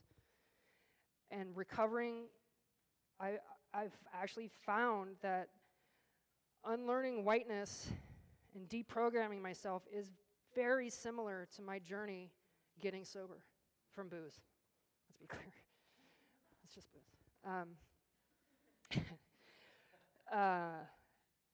But I've found that it's very similar in the things that I've had to, in the steps that I've had to take in this unlearning process, is accept that I've said this before, I am not who I thought I was. I have an ugliness inside of me. And it was conditioned into me, in utero. And it was conditioned into Ryan. And it was conditioned into all white people and white perceived people in this room. Just like our able-bodied status has been conditioned into us. If you put on your shoes today, or you went to the bathroom completely independently, not even thinking about it, that is able-bodied privilege. And whiteness is similar. We just don't think about it. Fish don't realize they're breathing water. So, yeah. We have a few minutes until break, and we wanted to spend this time sharing our experiences, sharing our stories, doing a lot of yelling, which is very healing, I'll let you all know. Like I said before, a big reason why we completely shifted our agenda was because we went to Ferguson yesterday and were at the memorial run by family and community and knew that we couldn't, there was that, and also the frustration of this conference being on the same weekend and not feeling like it was centered as much as it should have been. Just to be real, we felt like shifting. So this is a lot of us sort of kind of last minute shifting what we were going to talk about today on this stage. So a lot of this has been sort of laying it all out there. And so after the break, we're hoping, again, just to remind folks, there are index cards at the front if you want to ask a question. Asking a question, not naming a statement. If there are people of color who want to talk to me afterwards, I would love to talk and listen. I'm not going to talk to white people after this, FYI. I'll talk to I haven't got a red thing, but this is red for, like, no white people. You can talk to Megan. She's great to talk to. That's sort of me outlining the rest of this time. Before we go to break, though, I think something really important to name, because I was getting all over in my emotions. I didn't say this, and I always feel like it's really important to name whenever we talk about race, is to recognize that, yes, race is not rooted in any physical science, right? Not real. So as the science people, we're like, yes, this is not a real thing. Okay, it also doesn't mean that it doesn't bear weight, right? It doesn't mean that it doesn't bear weight. Gender bears weight. Race bears weight. It is why we can't talk about equality. We have to talk about equity, right? Because history, three-dimensional understandings, right? Race is a complete construct. The construction of whiteness is a fascinating fucking thing. And I highly recommend people watch a documentary called Race, The Power of an Illusion. Race, the Power of an Illusion. It was made in the early 2000s. It is a fascinating 3-hour documentary. I do racial equity workshops. We use it all the time. We talk about cases in which people, there was a certain point in time in which, well, for most of US history, the only people who were allowed to vote in this country were white men. White women had citizenship, but not voting power, right, until suffragette movement. Black folks had, and by black folks I mean people who are descended of enslaved Africans and people who were themselves enslaved, had citizenship because of a whole process of disconnecting people from their homeland. Had citizenship, did not have voting power. The rest of us could not be a citizen unless we claimed to be white or black. So there were Asian folks, Ozawa and Thind, in the early 1900s. Ozawa was Japanese, Thind was a light-skinned North Indian guy. They both went to the Supreme Court saying, I'm white, look at this scientific classification. Hey, give me citizenship and voting powers. And at that point, after Thind's case, the Supreme Court, all white men said, oh no, we've been caught. Let's change this shit up. So in actual American US documentation, it says, never mind, basically, you will not get citizenship power, Asian people, because whiteness is what the common white man says it is. That's actually in our documentation. Whiteness is what the common white man says it is. And all Asian folks who had any sort of semblance of land ownership or anything, property ownership, that was taken away after that Supreme Court case. So this is the construction of whiteness and the construction of race, and how we think about citizenship and voting, right? Really important issues that we talk about today without really thinking about that history and how it's very much citizenship in the United States is very much defined by race, which in itself is not rooted in science. What the fuck are we talking about? Felt it was really important to name that because we keep naming race here. Whew, got that out. So, index cards, questions, throw them in that bag right there. It's a brown bag up here. We're gonna take, what is it, 5-10 minutes? Somebody tell me. About 10 minutes. 10-minute break? We asked for like a 10-minute break. After the break, we want to focus on ways to move forward. If there are any activists, particularly activists of color, in the St. Louis area who happen to be here and I haven't met yet, and you want to share anything, we're welcome to give you a little spotlight. Otherwise, we'll kind of lead a discussion on ways to move forward and answering a couple questions. Cool. Thumbs up. Everyone's like, thanks, everybody. go get a drink if you need one. 10 minutes. So that's what, like 4:10, we'll be back. 4:10.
It's us still. We're still here. We lost some of you. I'm still standing. So thank you, folks. We got a good handful of questions that were pretty good in our little bag. So we are going to focus the rest of our time, which is like 30, 40 minutes, on these ways forward and kind of addressing these questions. So you could throw it on in the bag. We'll Yeah, keep see coming. I if mean, we're yeah. able to. If you do have any more, feel free to throw it in the bag. Can't promise we'll get to it, but we'll try. So Megan's going to take the first couple. How about the easy one, the video? Yeah, so somebody asked what the title of the video shown at the beginning. I'm not quite sure. I Googled This Is Us Nicole with 2 L's, and it popped up. So it's on MSNBC. I'm sorry, I don't know the actual title of it, but I Googled it and found it fairly quickly. So another, somebody asked, are there police reforms that you do support? So I'm gonna, reform, I'm gonna say no. You can't, reforming is taking the same structure and tweaking it. I'm saying fundamentally the structure is built to benefit white people. So we have to completely dismantle that structure. So that's more than reform. That's dismantling and rebuilding in a new way. And I know that that's a very tough pill for people to swallow. I wasn't born like this. I did not come out of the womb wanting to abolish the police. For many, many years, I felt that there's good police. They're good cops. And then I quickly learned as I interacted and put my body on the line that there are no good cops. The good cops are fired. The good cops are fired.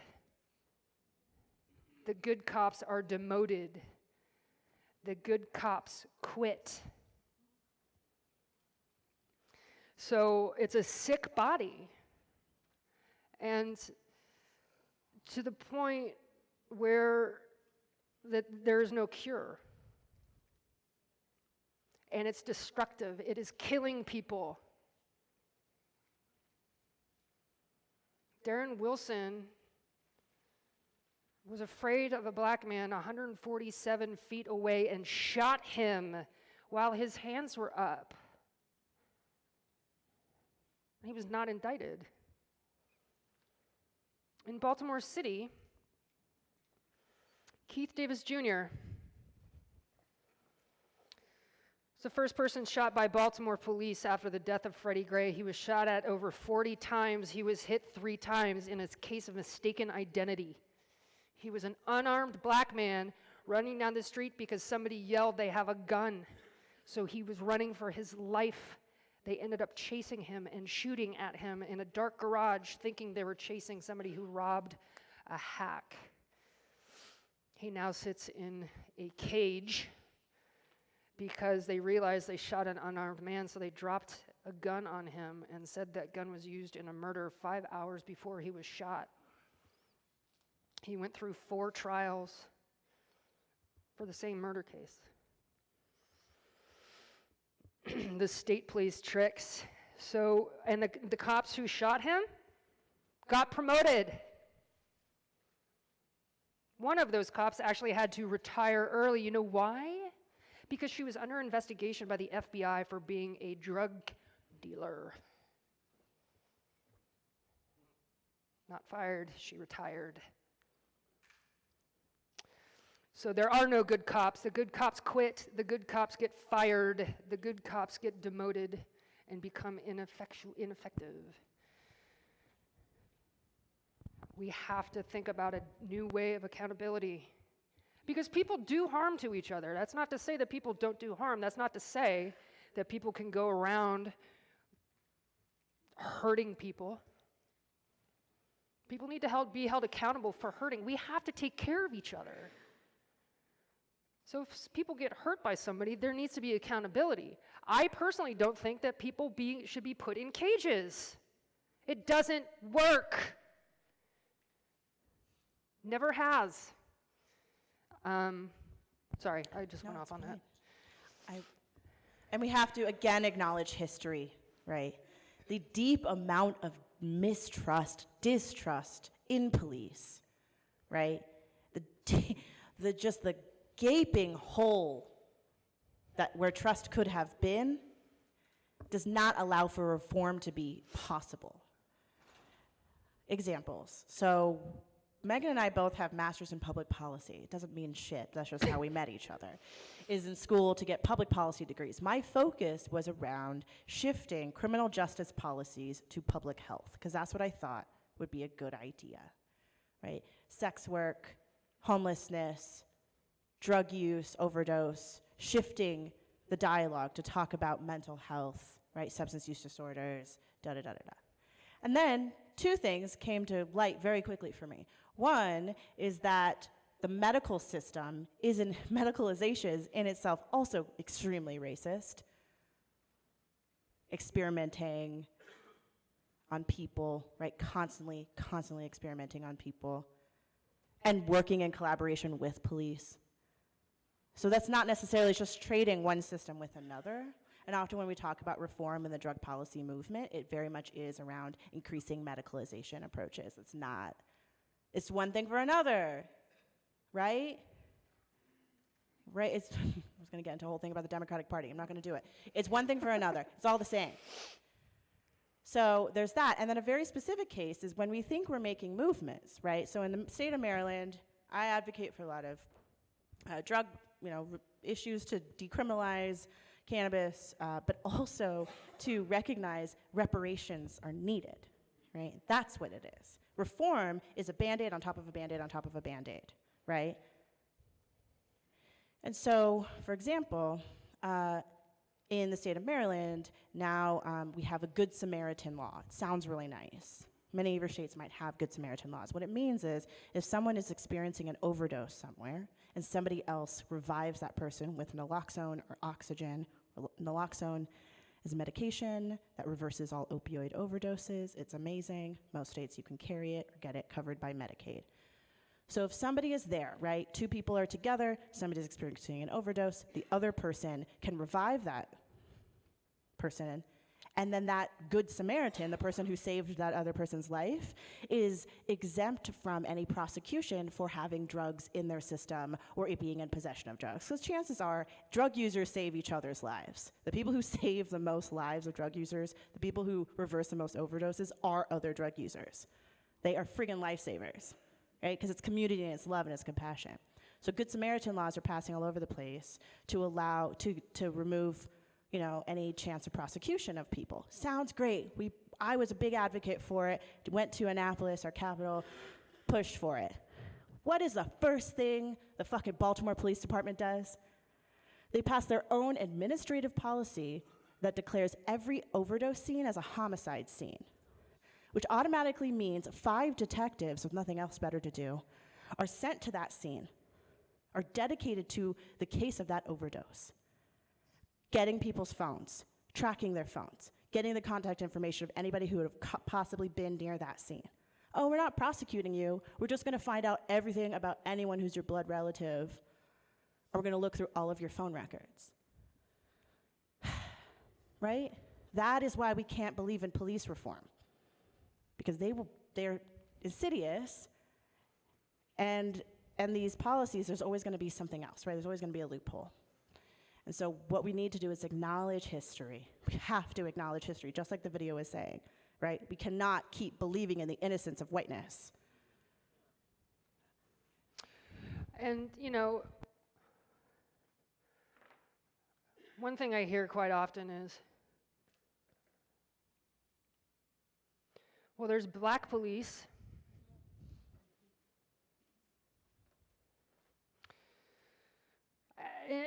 And as a white woman, it's a muddy, messy conversation to have. But not but, and multiple truths, right? Multiple truths. And what is also true is that everybody can perpetuate white supremacy. Some of us benefit from it. But everybody can perpetuate white supremacy. David Clark is a sheriff, I guess he was a real sheriff, but he was a fake everything else.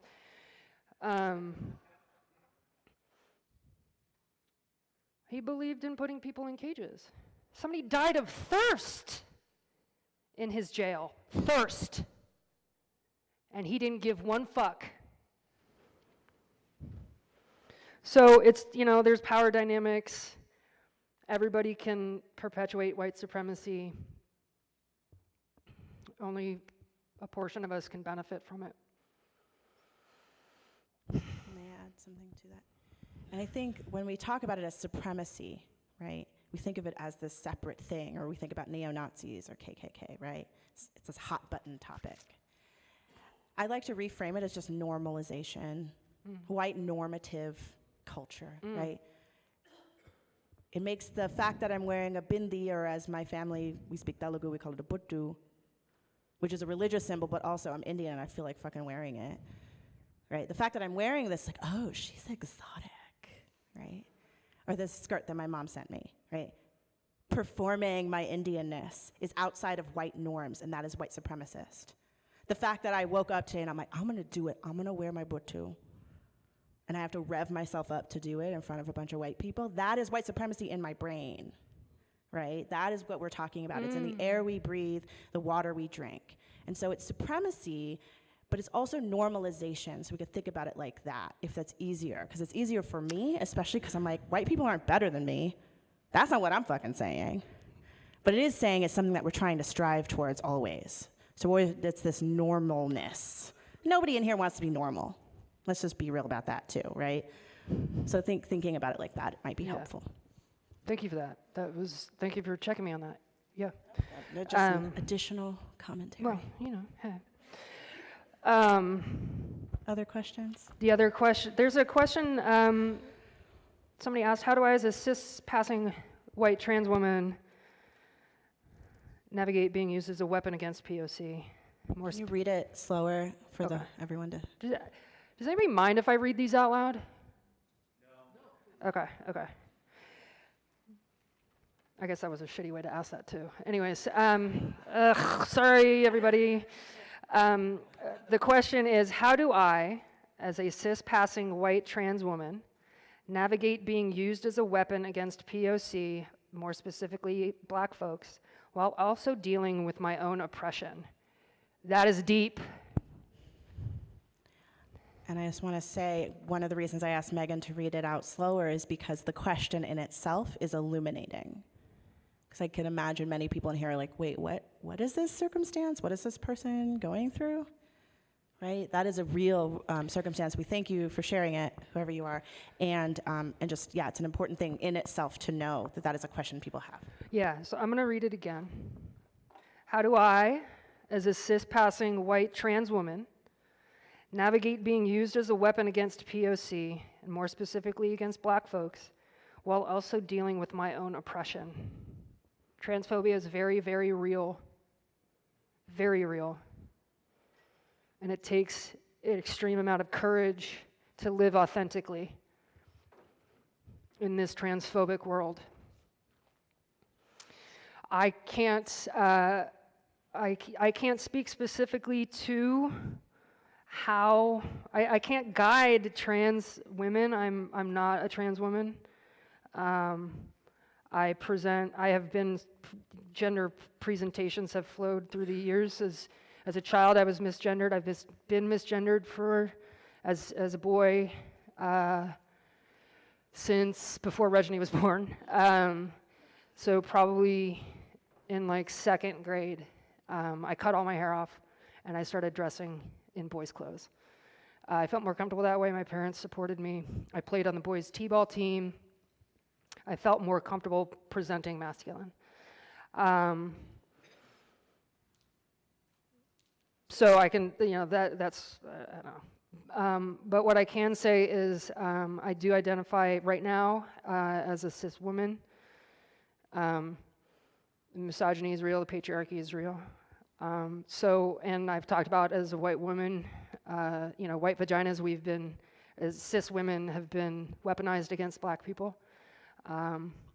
Like with my example with Emmett Till and Barbecue Becky. It's difficult to do, and I think it's to be open about it and vocal about it, and to speak about it, and to find community with other.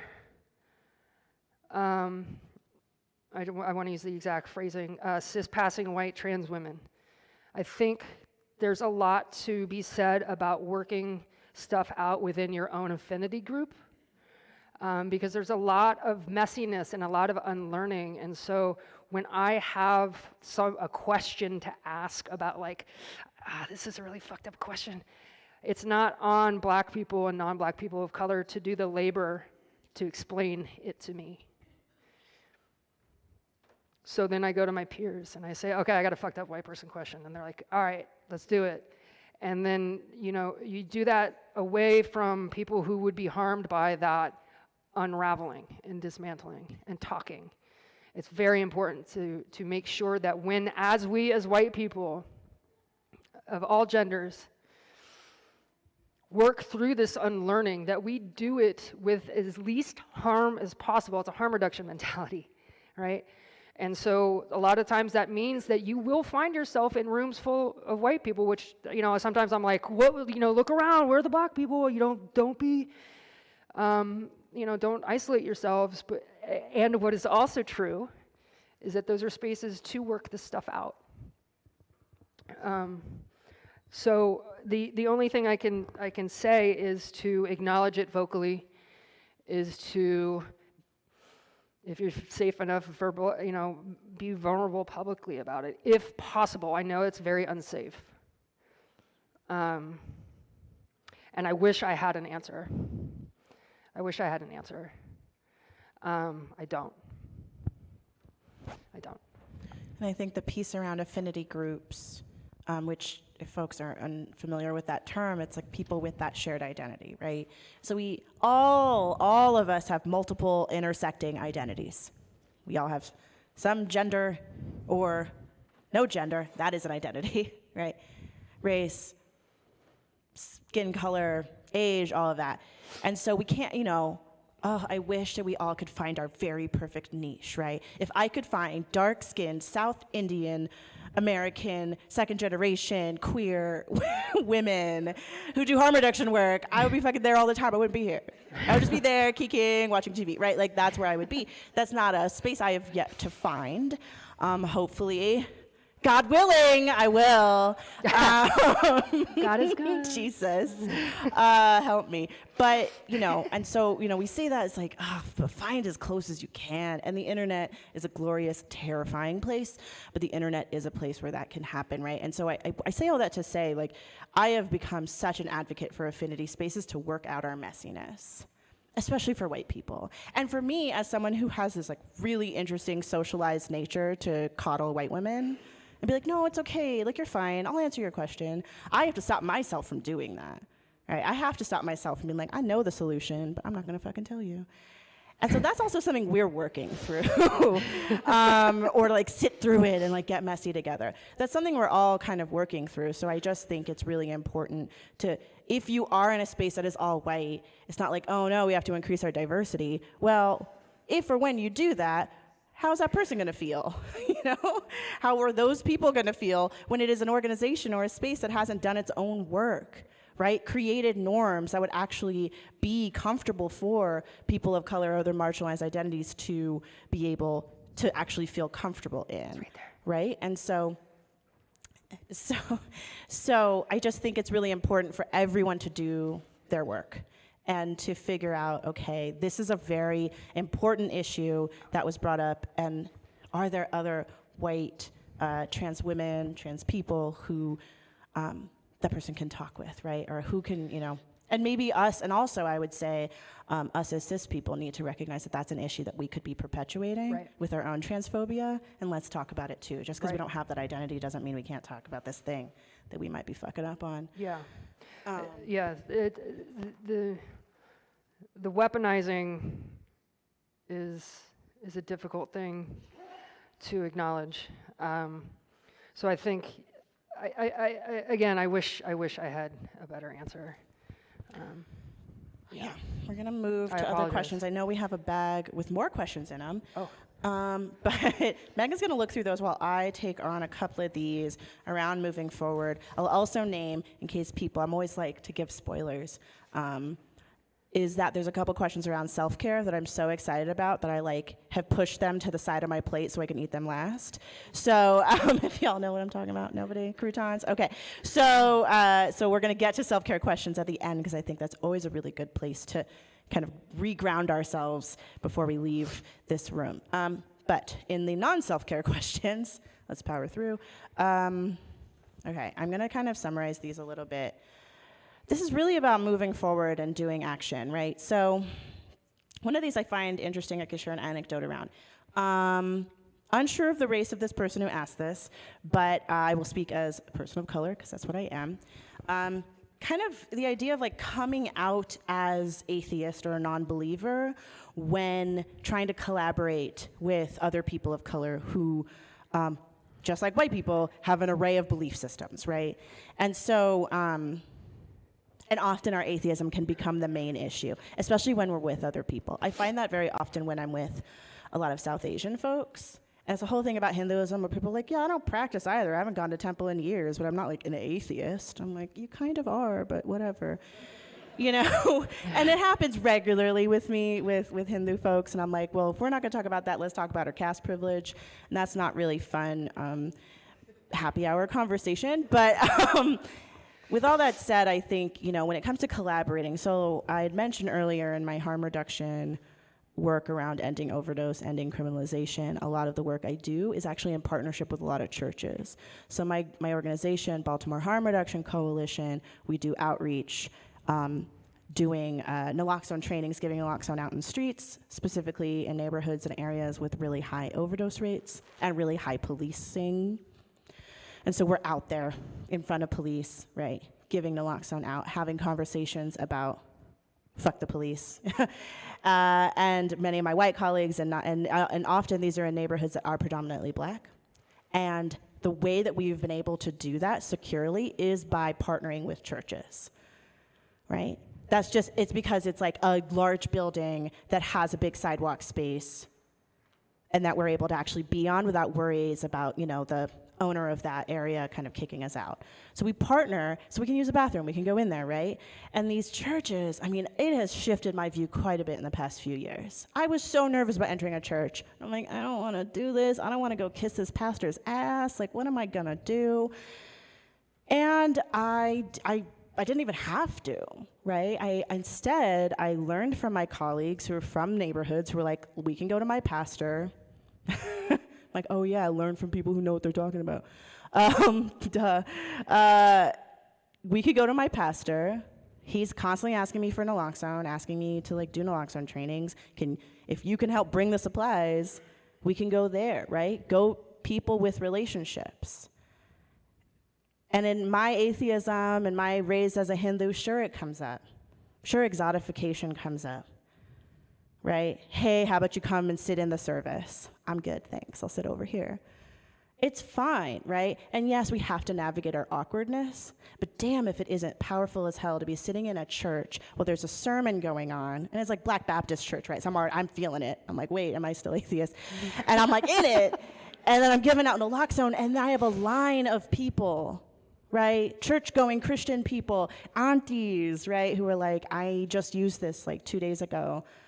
I need a new kit, right? And I'm giving out other information. I'm giving my contact information, and that is powerful. So our disagreement on higher power is not the primary thing. It might come up in conversation, and I just learned to steer it, right? It's like talking points with politicians. I'm not going to talk about that. I'm going to move it over here.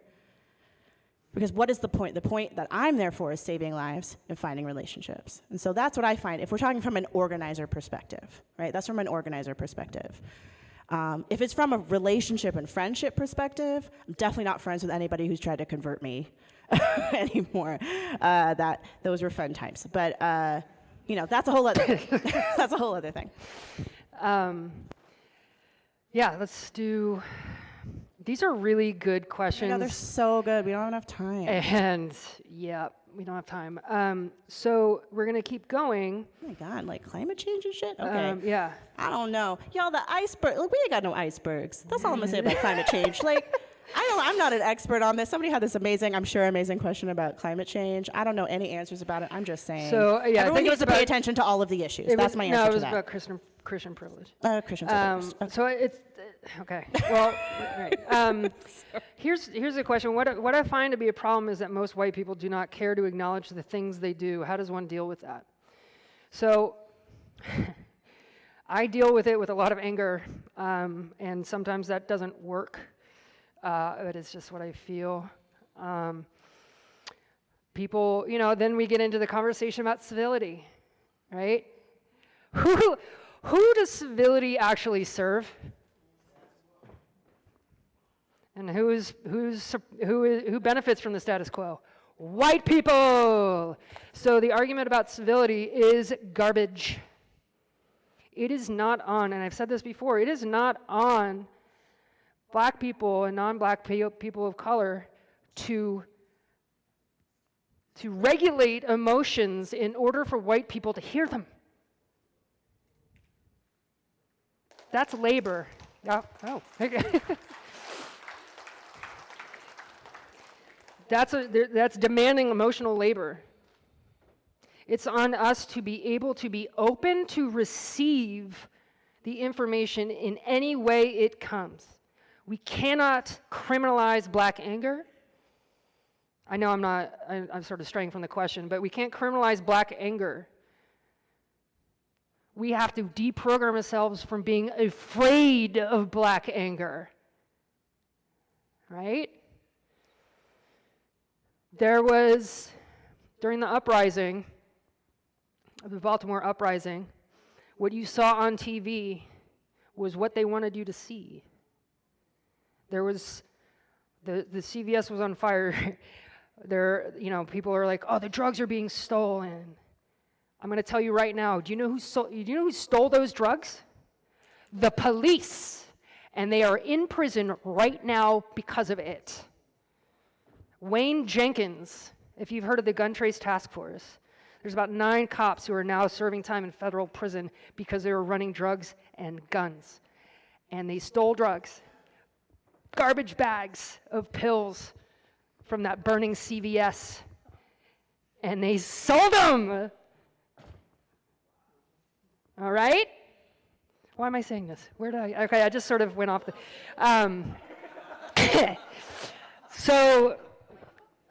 To tolerate. What do we do? Well, as atheists too, right?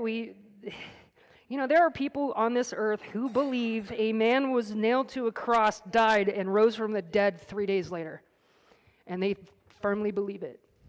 There are people who believe the earth is flat, and there's nothing you can say that will change their mind, right? We have to accept that we can't convince everybody.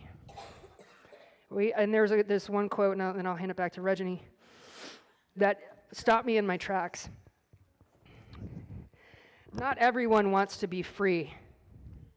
Some people will even tell you how good they look in their chains. That's a difficult pill to swallow for us because we want to enlighten people to the truth, right? Not everybody's going to want to. What do we do with that? I don't know. Keep fighting.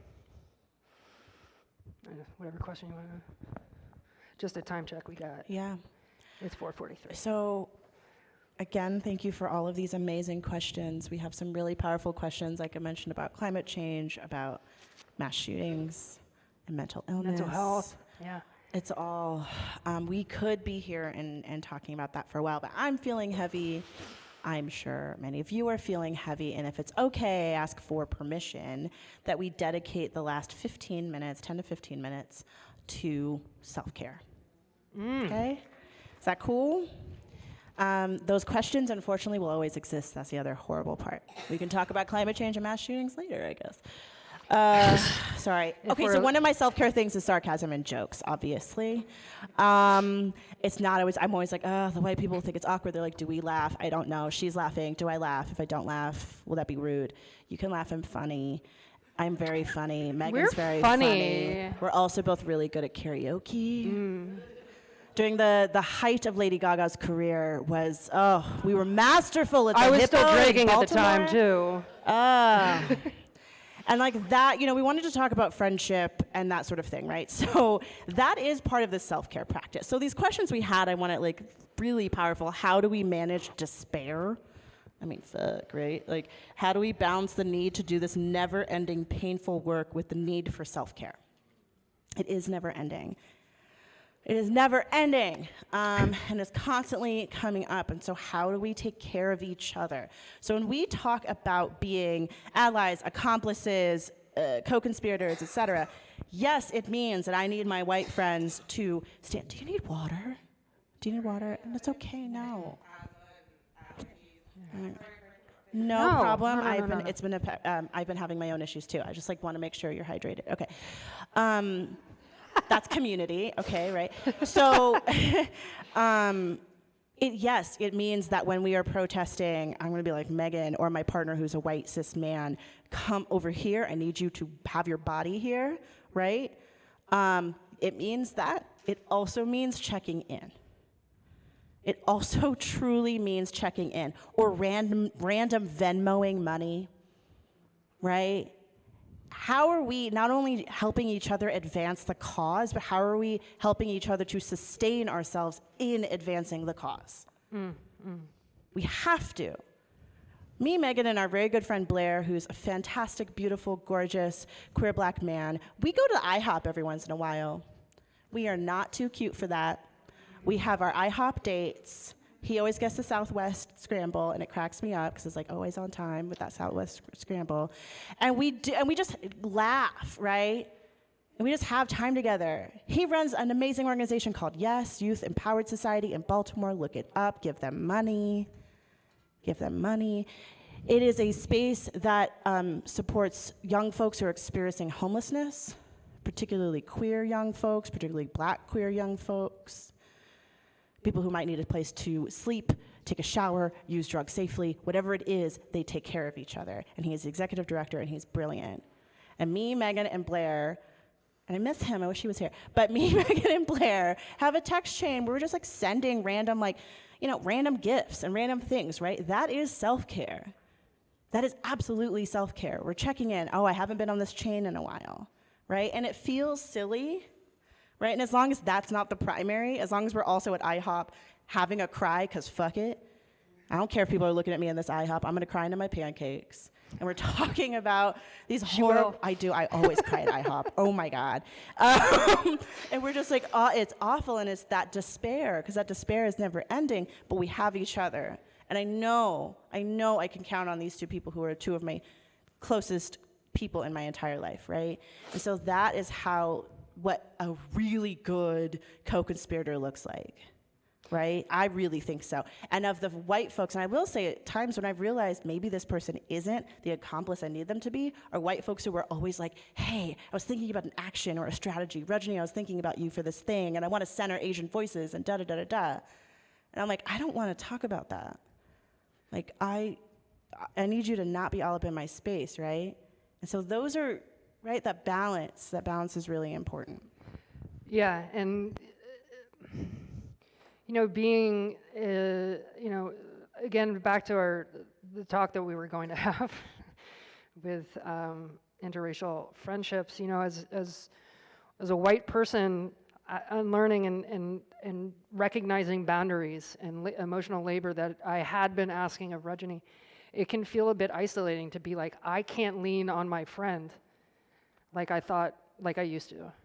And that's a difficult thing, and sometimes I don't know what to do. So, be gentle with yourselves. Hey. Gentleness. And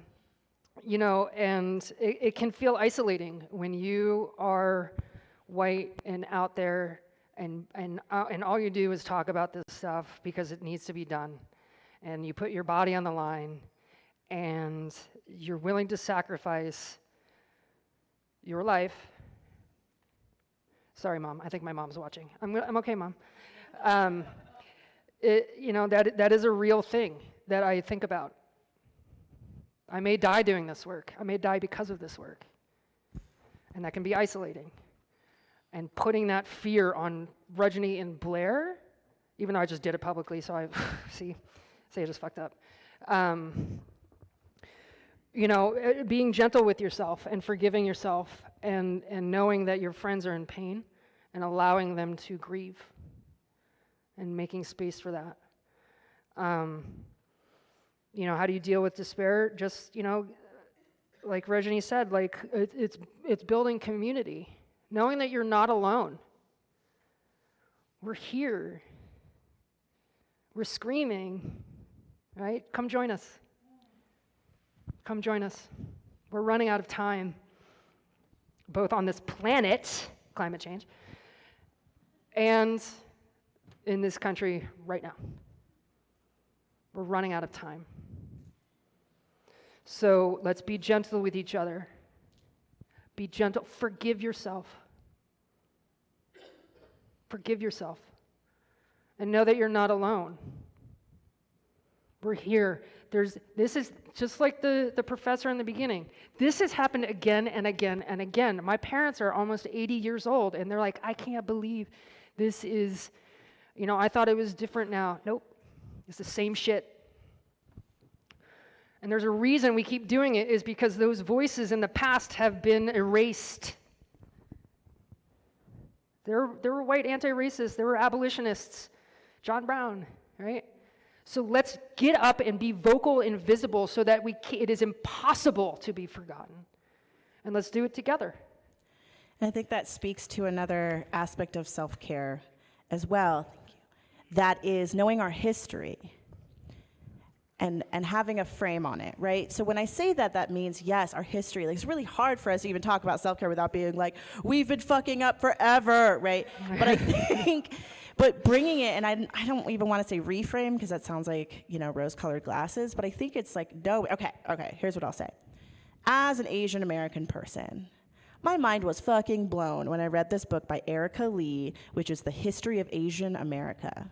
It's like that thick. The History of Asian America. And it starts from the 1500s, which was the first documented Asian folks in the Americas. It's North and South America. It is wild. Everyone read that book. That book blew my mind. And it's an entire history of not only our oppression in this land, but our resistance. Our fucking resistance, right? So that's the history. Knowing that I am not alone, right? In all of my secular aspects, yes, I have ancestors who I call upon. I don't give a fuck. I know that they are not ghosts wandering around me, or do I? I don't know. I do kind of believe in ghosts, even though I don't believe in God. That's like another topic for another time. But you know what I mean? Where it's just like, dang, like I am really carrying this on. My grandfather, who was a journalist, who would sneak into parliamentary procedures in British imperialized India to take notes. That's dope. My dad told me that 3 years ago. I'm like, Dad, what the fuck? I could have definitely known that, learned that when I was a kid and not just go get a PhD, right? I want to be a cool journalist like our grandfather. So it's that kind of thing where we need to know our history. Yes, white folks need to know your history about oppression, and abolitionists, white anti-racists who have existed before you, who have created a roadmap, right? And that's what self-care also could look like. It's oh wait, I'm part of this journey. There's another book I'm going to suggest, because I'm all about books right now, is Adrienne Maree Brown.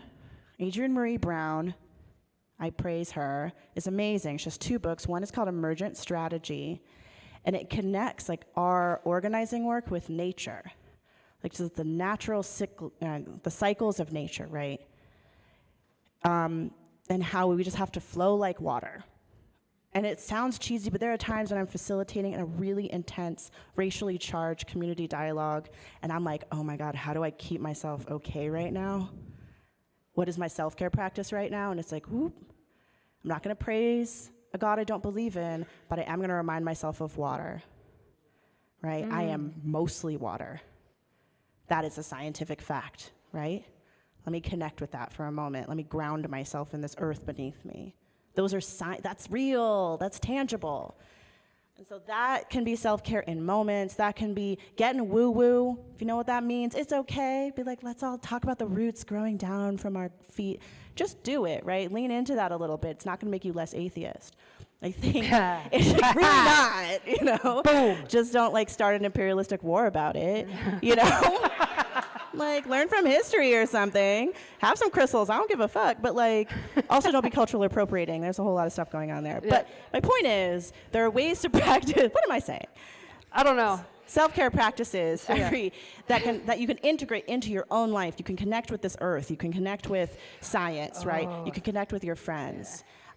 You can lean on your friends. You could just be like, I've had a shit day, send me a hilarious bunny gif, and they're on it. Yeah. And so these are things that we can do for and with each other. Yeah, and I think, you know, actually there was a mental health question too, and I'm pretty open about my mental health. I go to therapy. Everyone needs therapy. Just go to therapy. Go to therapy right now. Everyone leave here and go to therapy right now. No, I got anxiety. I got super nervous coming up here. You could probably tell I move around a lot. I get nervous.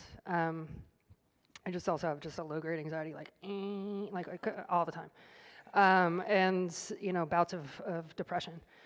So therapy helps, and I remember, you know, Keith just had his 5th trial total, and it didn't go well. And the last time it didn't go well, I didn't get out of bed for 2 days. And this time, I you know, let my therapist know that it was coming up. And so this was going to be a thing that I needed to work through. And she said, you know, when it went sideways, she said, you know, it's like you're mourning somebody who's alive. And it is, because he's in a cage. And I said, she goes, do you do any rituals? You know, do you do any practice? And I was just sort of, that felt religious to me, right? Like going to a place and kneeling and like, you know, or however she visualized it, it seemed religious to me. And I was like, I don't do that shit. I don't, what the fuck is that? And she's like, no. I'm just mean like people who are atheists even find comfort in a ritual.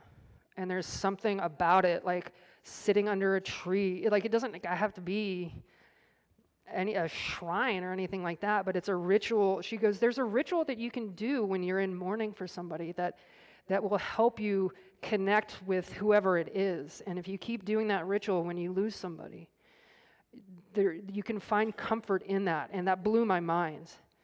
It blew my mind because I was like, it just being Catholic, oops, nope. Having been to Catholic church, you know, rituals are a big part of that. And so it just, I shied away from it. I never gone to AA because they were held in churches. I felt I was alone. So I literally locked myself in my room for 45 days. I did go to work. And then I would come home, go in my room, change my pajamas, and get in bed. Until that nightmare, until I could get through it. And that is not, I don't recommend that. I felt isolated because I just couldn't do AA because they talk about God. And people are like, no, God can be whatever you want it to be. And I'm like, I don't want to say the word God. I don't want to say the Lord's Prayer. Some groups say the Lord's Prayer, apparently. I didn't want to walk into a church for it. And so I turned it into a very like chemical thing of like, this is what my brain's doing when it's doing this. Just, you know, breathe through it. And that's how it worked for me, but I don't recommend it. But the rituals, yeah, I went off on a tangent there, I apologize. The rituals might be something to think about when you're trying to manage your despair, because it is despairing out there. Let's not sugarcoat it. It's an ugly world that's trying to kill people. So you have community. You do. I promise. Thank you. Thank you, Megan. It's not easy to talk about our vulnerabilities like that, right?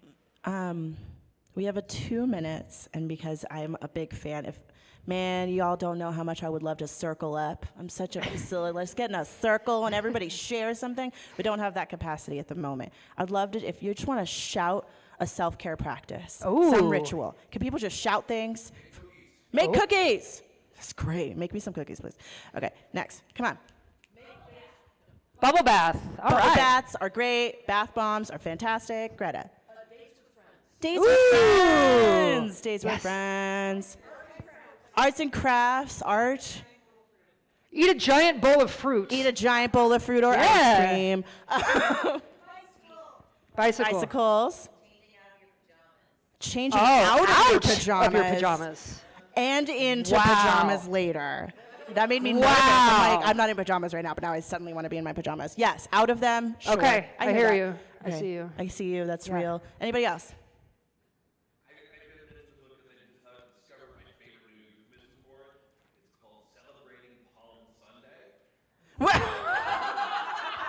Womp womp. Somebody else yell something to get that taste out of our other things. Come on. Say it one more time. Cooking with your partner. Heavy metal. Oh my god. Also though, karaoke. I am really good at Zombie by the Cranberries. I just want everyone to know that. And Stone Temple Pilots. But that's not metal, but I just made me think of it. Yes. Sing. Blast music. The gym. Ugh, fine. I'm with Okay. you. I hear you. You're not alone. What's that? Yes. I love yelling at people who piss me the fuck off. There's, yelling. Yelling. I'm yelling in You're a talking to microphone. two That's so yellers right annoying. here. Yelling and just real quick. I have found that some of the best healing I have done is in activist public spaces where you can yell and tell people to fuck off. Fuck off. And that's real. And, it's okay. It's okay. And going into the woods and screaming at trees. I mean, it's like, I know they didn't do anything to us, but they're okay with it. Like, just screaming, like, yeah. That's like primal scream therapy. yeah, like yeah, John primal Lennon scream did. therapy. All right, maybe one more. Play Play games. games. Yes, play games. Not the Have mental fun. kind of games. Right. Don't play fucked up games, dating games, none of that. Awesome. Thank you all so Yeah. much. Thank you, guys. I feel lighter. We appreciate you.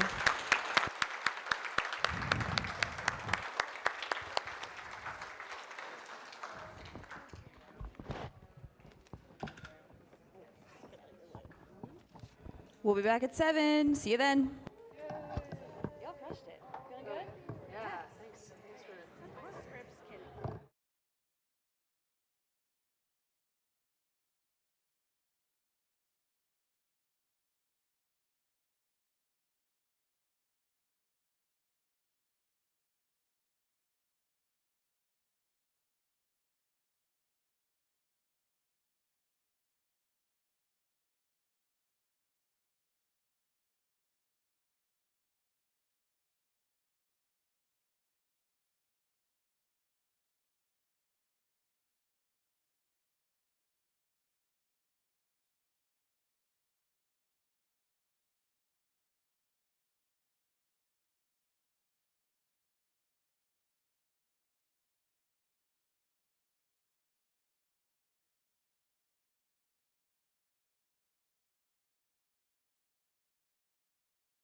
Rebecca. I'm usually up here much earlier in the day than this, but I have been very busy with prom because prom is awesome. And I was just a little bit behind, but it will all be done and all be awesome by the time you all get there because you all are coming and checking out the centerpieces that are always super duper awesome. So speaking of prom pizza, so we have a raffle out there. Tickets are $1 each, or 6 tickets for $5. The things that are out there today will be like the raffle will be picked at 8 o'clock tonight, or after Indre. We'll be picking that raffle, and one of the items out there is the speaker signed item, like we do every year. And it is since our theme is magic, it is a magician's top hat with pink sparkly dinosaurs on it, because that's awesome. We also have Skeptishop down all the way in the vendor room at the end, which, by the way, we have a vendor room. But in Skeptishop, we have handmade items that have been donated to Skepticon to sell we're selling on our own behalf to raise funds for the ever-present legal bills. But there's some really great things, including original Lauren Lane art, who has an MFA in art. I do. Which I guess I just was redundant because an MFA means art. Master's of Fine Art? Anyway, whatever. It does. Right.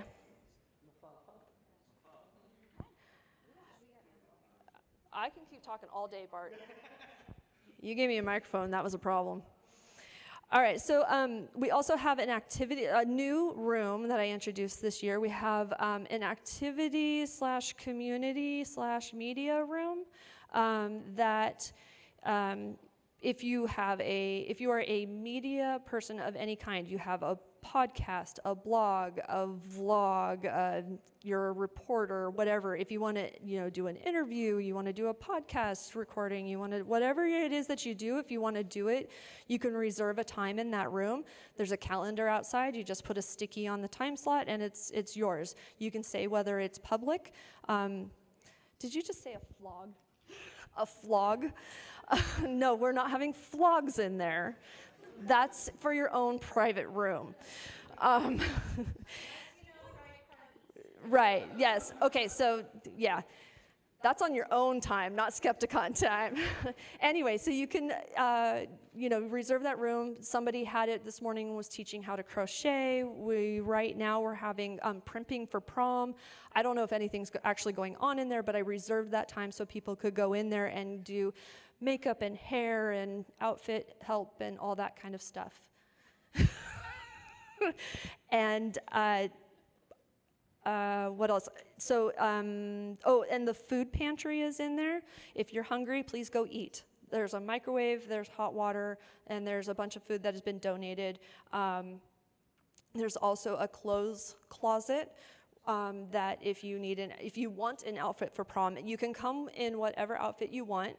At prom, the rule is as long as you're not breaking the law and your bits are covered, then you're welcome at prom. So jeans and t-shirt, that beautiful masterpiece disco ball of clothing. We had, I'm sure some of you remember the Teletubby Lala had her sub on a leash that one year. So you can, it all goes as long as you are covered in legal. But anyway, if you want an outfit, there are clothes down there, there's makeup down there, there's lots of jewelry down there. So, go for it, take it, it's yours to keep. Food pantry, clothes closet. There's also, if the room is not being used by anyone, if it's not reserved for another purpose, it's open for socializing, hanging out. There's a charger port in there, strip thing, a plug of strips, a strip of plugs, whatever those are called, power strip. And then there's some coloring books and some coloring pages that my kid introduced me to an artist named Theo Nicole Lorenz. They wrote the coloring book Unicorns Are Jerks, or So I've got almost all the coloring books out there. The ones that are actually in book form are like Unicorns Are Jerks, Fat Ladies in Space, Dinosaurs with Jobs, A Robot's Guide to Love, and there's one more and I can't remember what it is off the top of my head. But then they also have coloring books that are like print at home, and the ones that I've printed out there are Aggressive Self-Care and the Trans Affirmation coloring book. So those coloring pages are out there. There's pencils. There's also postcards to write your Congress critter, and if you write, a thing to your congressperson, you do need to put their name, if you can find their name and address on it, and then drop it off in the box that's at the front registration. We'll mail it for you on Monday. There's jigsaw puzzles. I don't know what else is in there. Go check it out and find out what I've put in there for your entertainment. Let's see. But no flogs. Take it to your own room, even if it is consensual. Some of us don't need to participate in that. Okay, so then the last thing I wanted to talk about was you've seen the signs around. I've already flogged donating quite a bit up here. So we have large legal bills. We really need help. All of the money that we raise this weekend is not going to the con. All of the merchandise sales, the Skepta shop, all the donations is all going to our legal bills because they're really freaking large, and it's kind of freaking some of us out. So anything that you can do, if you know rich people, please send them our way. Like, if you can find us a sugar parent, we would really love it. We do have some ideas on how to fundraise some extra money, but any help that we can get, literally, if you know people who can send us money, please send them our way, or the GoFundMe. That is, so it's Skepticon and Lauren are being covered. There are portions of the bills are being covered by Skepticon because you can donate as to the 501c3. We have to keep our portion separate from the other 5 defendants, which are The Orbit, Stephanie Zavan, Free Thought Blogs, PZ Myers, and Amy Frank. The 7 of us are the defendants, and we're splitting the bills 7 ways, which is great for 7 ways, but bad because it's still really large bills. It's still 7 individual lawsuits, essentially. So it is, or I don't know. I'm not a lawyer. What? Yeah, but we signed an all for one, one for all agreement where even though Stephanie's not personally being sued this time around because he did re-sue us, and we can't really talk a lot about the lawsuit, but the lawsuit got dismissed in Ohio, and he went back and re-sued Lauren and Skepticon in Missouri, and PZ in Minnesota, and Amy in Arizona. And so even though Stephanie and The Orbit and the Free Thought Blogs are not being sued this time around, they are still part of that all for one, one for all fundraising on the line for the money kind of thing. So you get it. If you have any more questions, you can talk to any of the organizers. We all know way too much about it. You can talk to, just talk to the front desk and stuff like that. I'm hurrying, I'm sorry. 10 minutes past. Okay, I'll talk about volunteering the next time around. Thank you, everyone. Everyone, give it up for Rebecca, who did all those things for you. The community room, it's all her. The prom. Thank you, Rebecca. Sounds good. All right, now I'm going to read out Ben's credit card numbers, so everyone get out your pens. Kidding, I'll read the bio. All right. Our next speaker is a professor of sciences and humanities at the San Francisco Conservatory of Music, where they are pioneering the application of neuroscience to musical training, and is an assistant professor in psychology at the University of San Francisco. They currently co-host the popular science podcast Inquiring Minds, and have recently released their first book, How Music Can Make You Better, where there will be a signing after. The Novel Neighbor, a local bookstore, brought some books, so please buy a book. It's going to be mind-blowing. I don't know, I got the mind in there, not the music. Anyway, everyone, welcome to the stage, Dr. Indre Viscontas. Thank you. Thanks, Lauren, and thanks, Skepticon, for having me. Can you guys hear me okay? I will only get louder as I get more excited, so I don't want to start too loud. Okay, so I'm a singer. I'm also a neuroscientist, and so people always ask me, like, how is it that what is music from a science perspective? And to me, that was always a way of reducing the thing that I really love to something that seemed less interesting. I know that's really taboo to say at Skepticon, because science only makes things more interesting. But for a long time, I really resisted that. With the sort of magic of music and the way that I make it, I didn't want to understand it at a level that felt too intellectual. But I didn't want to stop doing either. So instead, I turned that question around and said, what if we asked what music can tell us about our brains, about what it is that makes us human? And over the last couple of years, I've tried to use music as a kind of lens to figure out human behavior a little bit more deeply. And so I wanted to share with you a few of the findings that have come into play. And in order to do that, I still have to answer that basic question, what is music, that I resisted for so long. So let's go there. What is music? Well, very famously, Steven Pinker called it auditory cheesecake. That in fact, it is something that we do because our brains like to communicate and they like making sounds. And we do it, essentially because it feels good, but we didn't evolve in order to make music. The structures in our brain that allow us to make music came around for another reason, and we've co-opted them the way cheesecake has co-opted our preference for sugar and fat in order to do something that we really like. There are other people who say, like Jared Diamond, for example, that no, that can't be true because, in fact, we have this whole apparatus that enables us to make sounds, and that is actually what separates us from a lot of our other ancestors, and that, in fact, music is how we begin communicating. I mean, if you talk to a baby, if you want to try this out, my baby's in childcare, you can go test her for the next hour, she'll still be up. Go and say something to her, and say it in different sort of different emotions, and I guarantee she will respond to the emotion, not to the content. Most of my sayings to her are just da, da, da, da, da. And we get along very well that way, but obviously the meaning of the word is not there. It's all music. So then if I asked you, okay, well, let's forget about evolution for a moment. Let's talk about what it actually is. Can we come up with a satisfactory definition? And we can spend an hour doing this, and we'll probably get to something like, I'm going to jump ahead, it's organized sound with the intent of communicating something. Okay, that's not music, right? Like if aliens came down on this planet and they were trying to figure out why it is that we listen to music, that would not be the reason, right?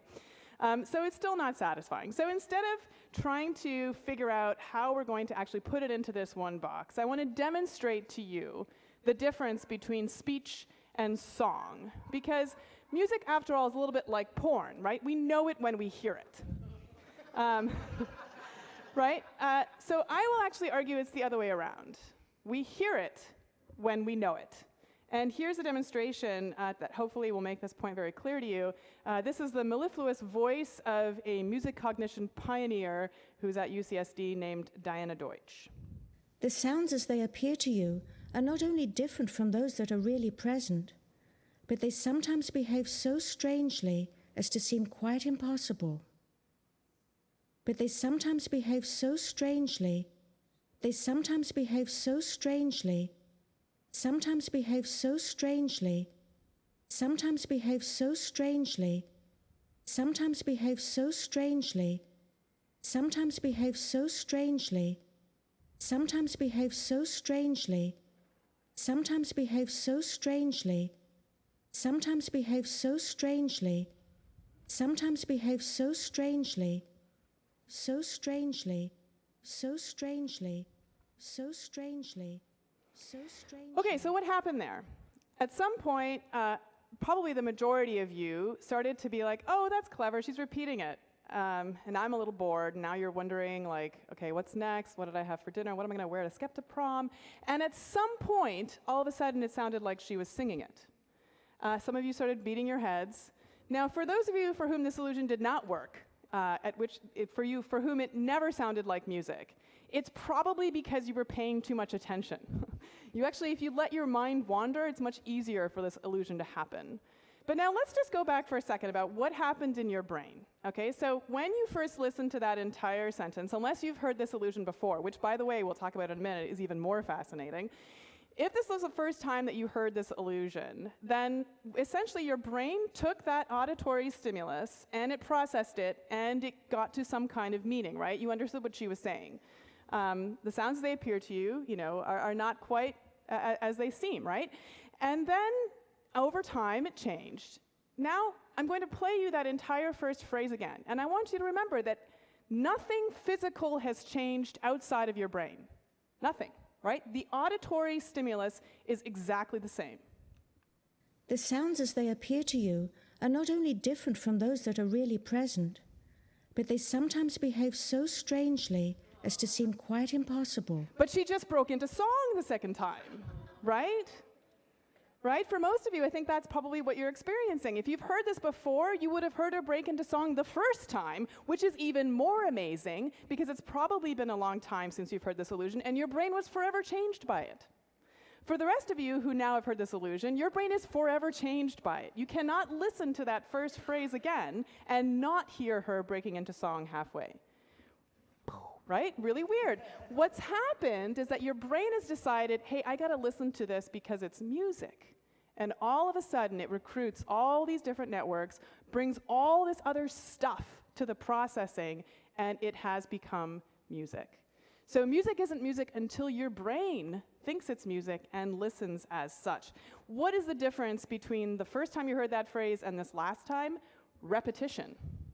The one universal across all genres of music, except the one genre that explicitly avoids it, which is 21st century composed music, or new music, however you want to call it, depending on where you're from in terms of the genre space. And it's really hard to listen to that music. This is why concert halls of conservatories empty out when the 21st century composers come on board, unless you have a really niche audience that knows what to listen for. But for most of us, it's actually really hard to listen to music that doesn't have repetition in it.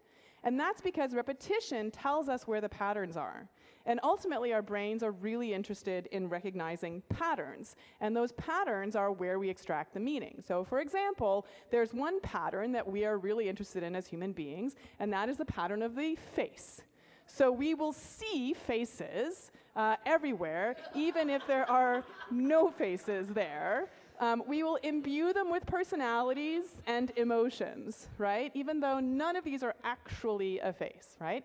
So our brains are really interested in detecting these patterns. We're really pretty good at it. I mean, not compared to computers, of course, but this is something that our brains naturally tend to do, especially when it comes to some kind of social communication. So a face has facial expressions. In music, there is an intent to communicate some kind of something that is hard to communicate using words. And we even see this as it unfolds in time. So I'm going to show you a little video. And in that video, you're going to see a series of shapes. And I just want you to watch the video, see what happens.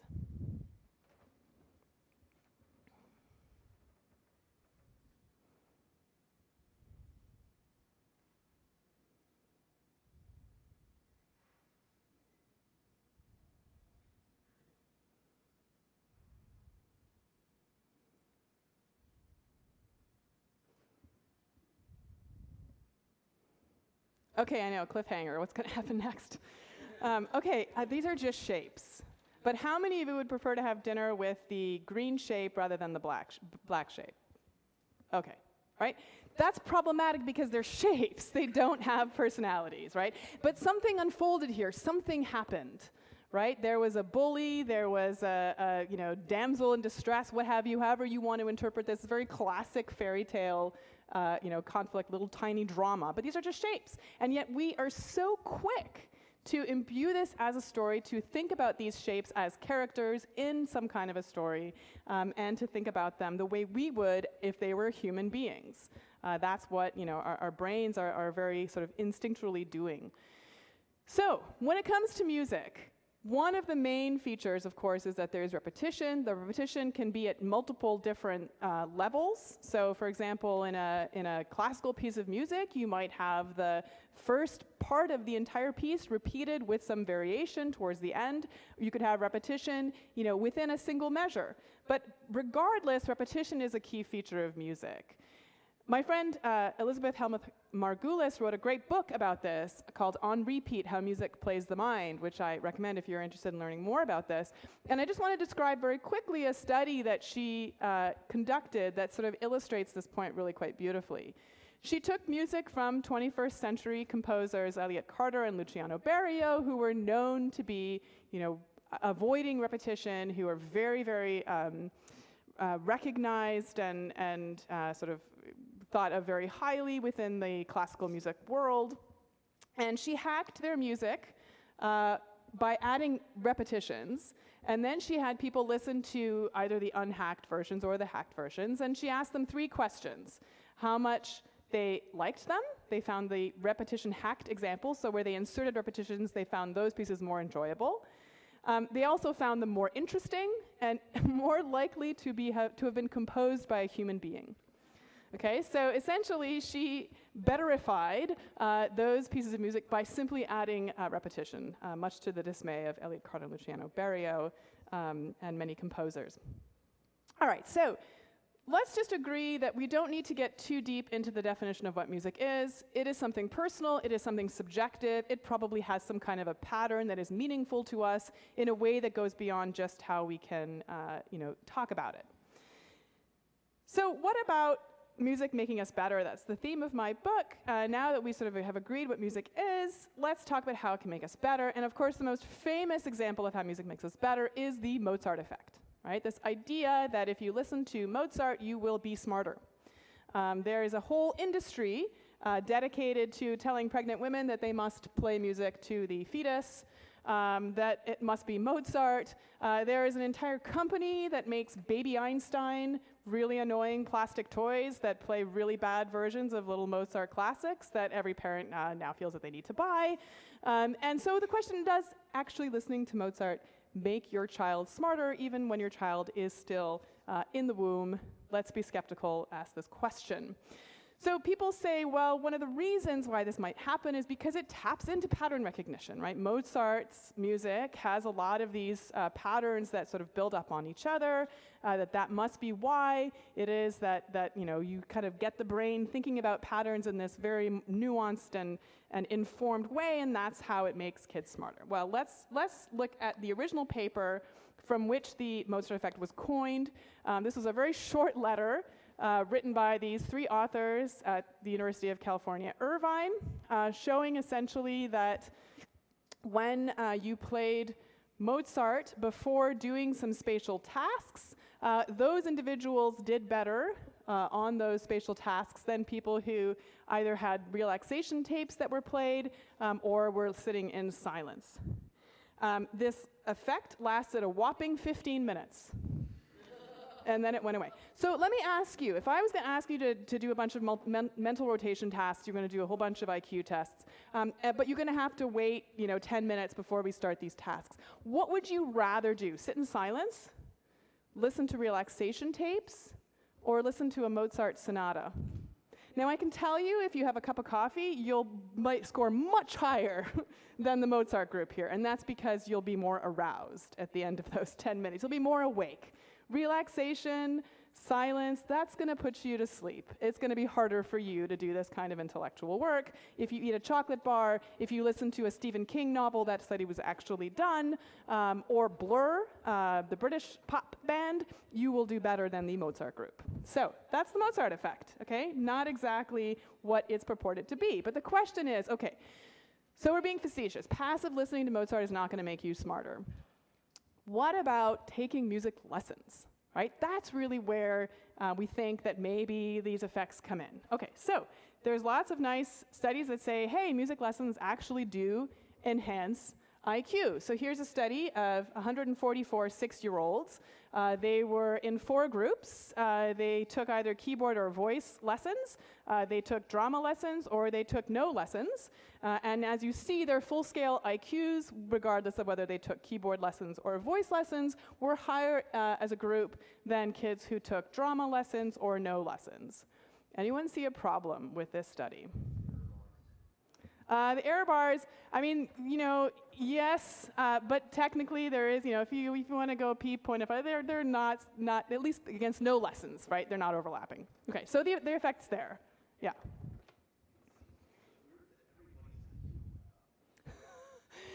So this is their full-scale IQ.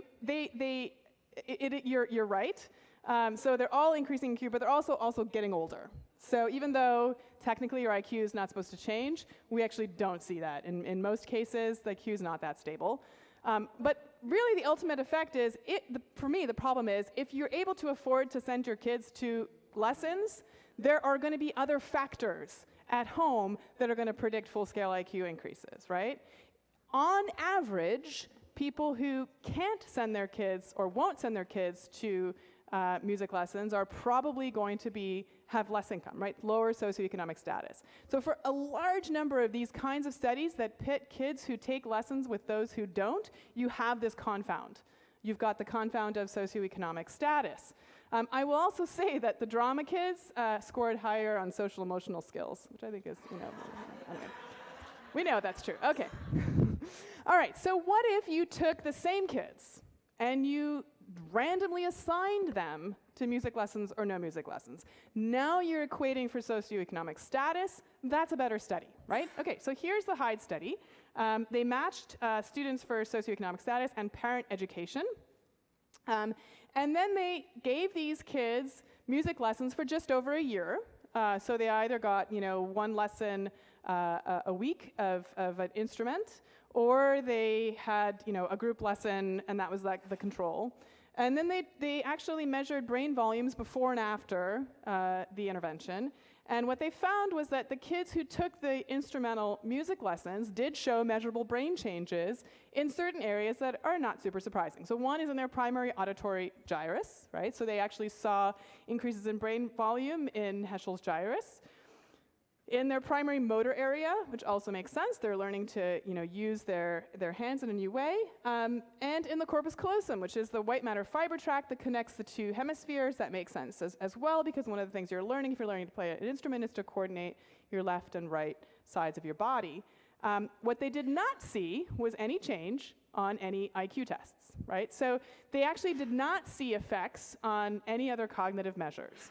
This was a study that lasted just over a year. So we see some brain changes that we would expect if we're talking about changes that are very close to the task at hand, right? We call this, near transfer, but that the things that are close or similar to and the thing that you're training seem to show the differences.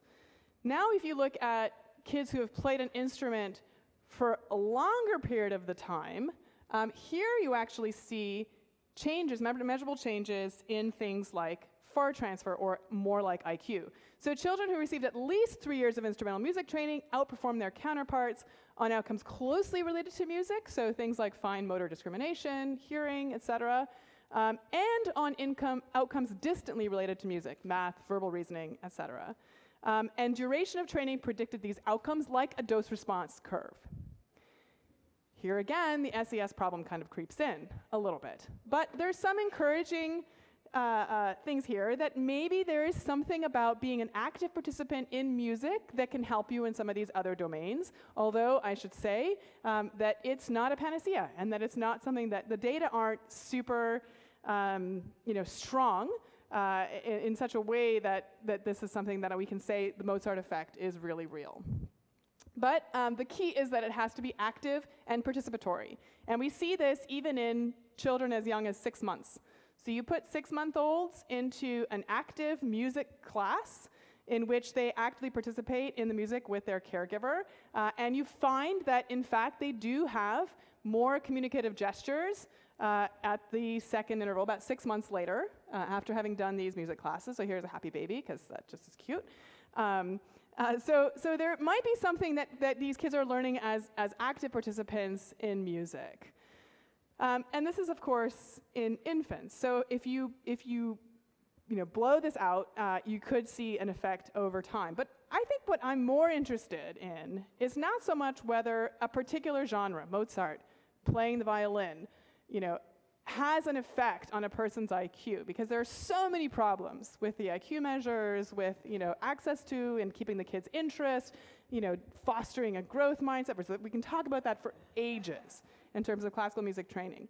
But one thing that I think is really compelling is that if there is a band program in a school, particularly if that school is in an area in which attendance rates are generally low, music programs improve school attendance.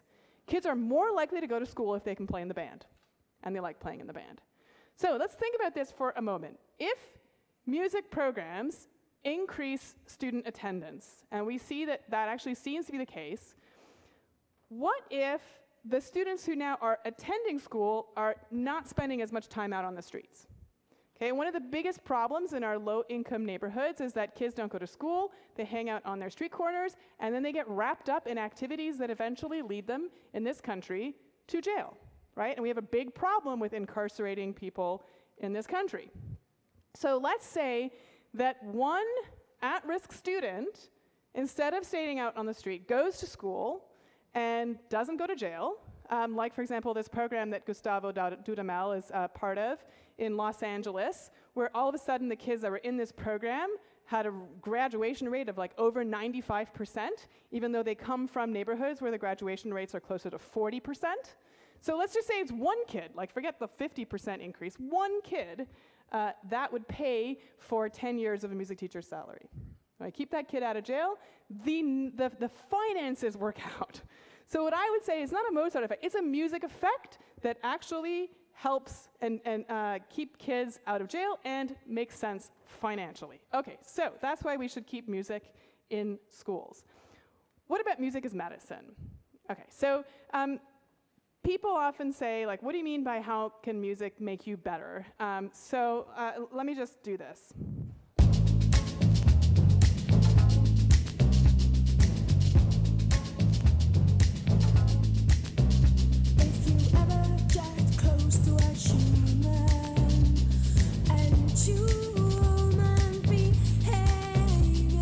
Okay, we all feel better, right?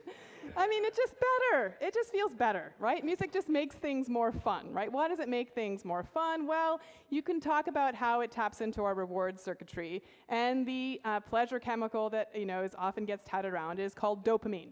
Okay? Now, dopamine is not just a pleasure chemical. Dopamine has some very specific functions in the brain, but one thing that it does do is it triggers the anticipation of pleasure, right? So if you know that pleasure is coming to you, then your brain, or I should say, if you have experienced pleasure, your brain takes note, and the next time you are in that same situation, dopamine levels increase, okay?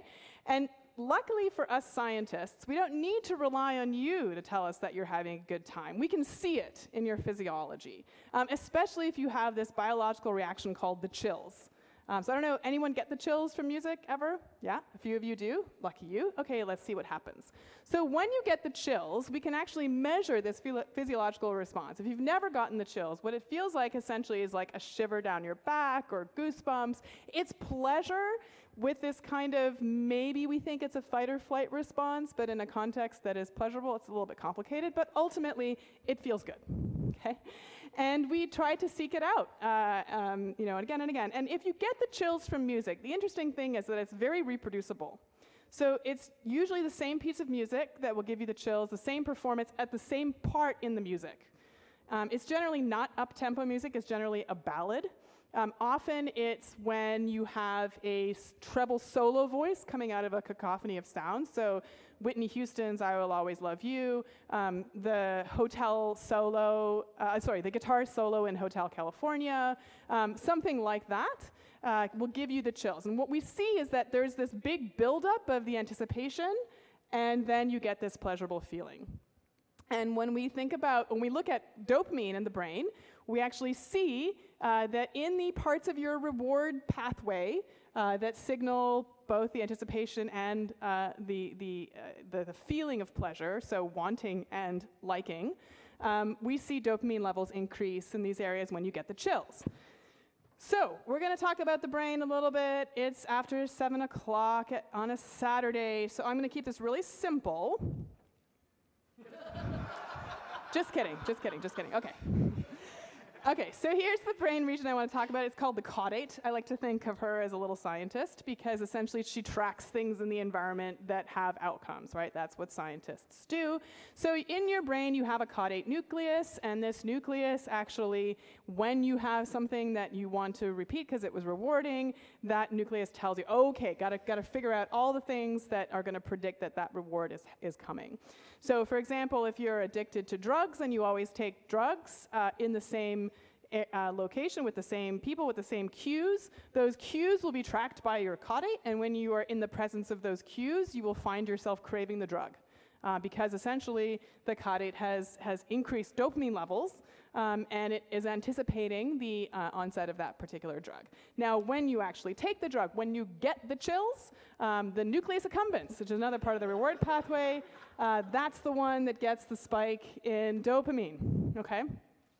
This is, by the way, why overdoses often happen in novel environments like hotel rooms, because the brain was not anticipating that particular onset of the drug, and the same dosage that was fine when the brain knew that it was coming is now fatal in the novel environment. So nucleus accumbens is having a party. Here's what happens when you get the chills in music.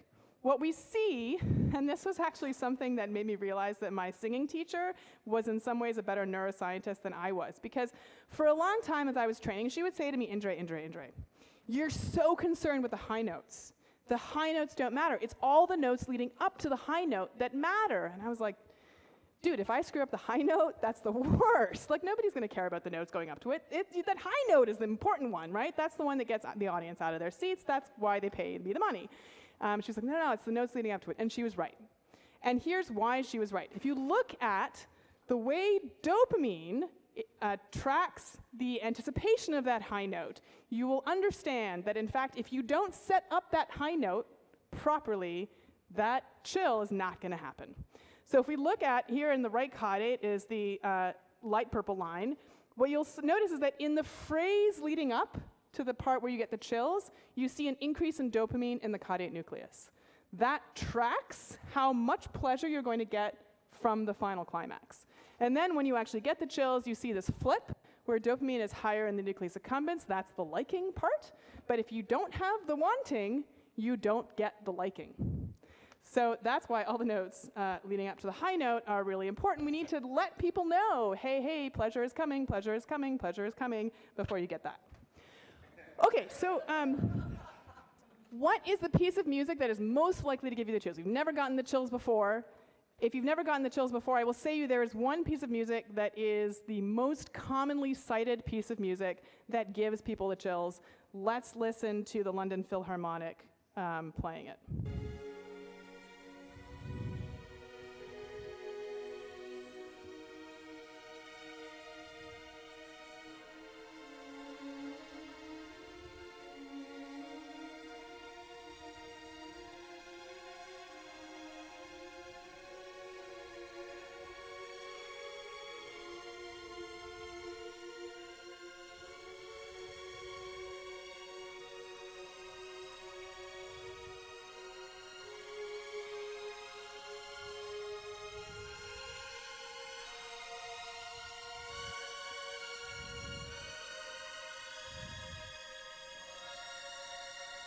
The sun opens up, right? I used to cut it off just before the high note.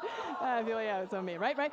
Okay, so that's Barber's Adagio for strings. We all know where he's trying to go, right? We all know where the orchestra wants to go. And we've all been there where you're trying to go and you got in there and there's this thing and then but you still keep trying. We all understand what is happening here in terms of that pattern. And we know where it needs to go. We know, and even though we know, it's still really pleasurable when we finally get there. Okay, that's the caudate anticipating it, the nucleus accumbens then finally giving you that release of tension. James Taylor said music is essentially just one big release of tension. And when we look at the brain, we see that actually that seems to be exactly right. So what is the second most common piece of music that gives you the chills?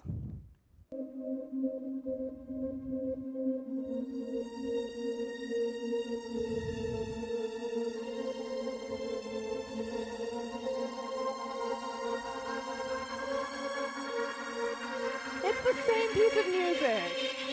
It's just Skeptipromified. It's just a DJ version of the Barber Adagio for strings. Like, we all know where it's going to go, right? And it makes us feel like that when we finally get there. So this is the other way that music makes us better. It makes us exercise in a way that we can actually maintain that kind of rush, right? Because we already have these pleasurable feelings. And we have, this kind of energy. And so it's a disaster at SoulCycle if the music is broken, because now you're just in a dark room with sweaty people on a bike, right? But if there's music, it can be transformative, although, there's other reasons not to go to SoulCycle. Okay, the one thing I want to talk about now is essentially what's happening here. Why is it that music helps us exercise, and does it help us exercise? And the punchline ultimately is that if you're an elite athlete performing at your peak, listening to music will give you no edge. But if you're an amateur athlete and you want the exercise to feel better, to be more fun, then actually we do see a big benefit in music. We even see it in terms of how much weight you can lift. If you're listening to music, you can actually power lift more pounds.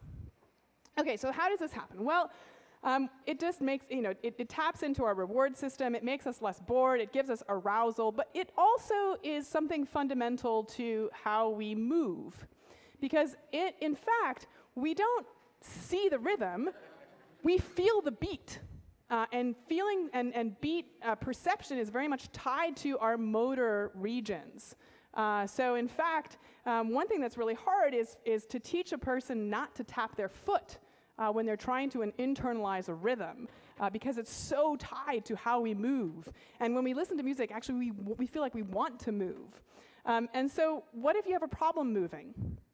What if the part of your brain that is about beat perception, that is also about initiating movement, is deteriorating?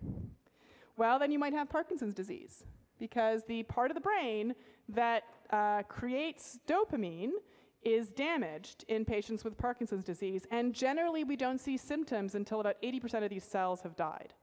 So by then, their brains are really pretty low in dopamine. We can't just give them dopamine, for one thing, because it's hard to get it to cross the blood-brain barrier, but also because if we give them a precursor of dopamine called L-DOPA, which is the primary course of treatment in Parkinson's disease, over time it stops working.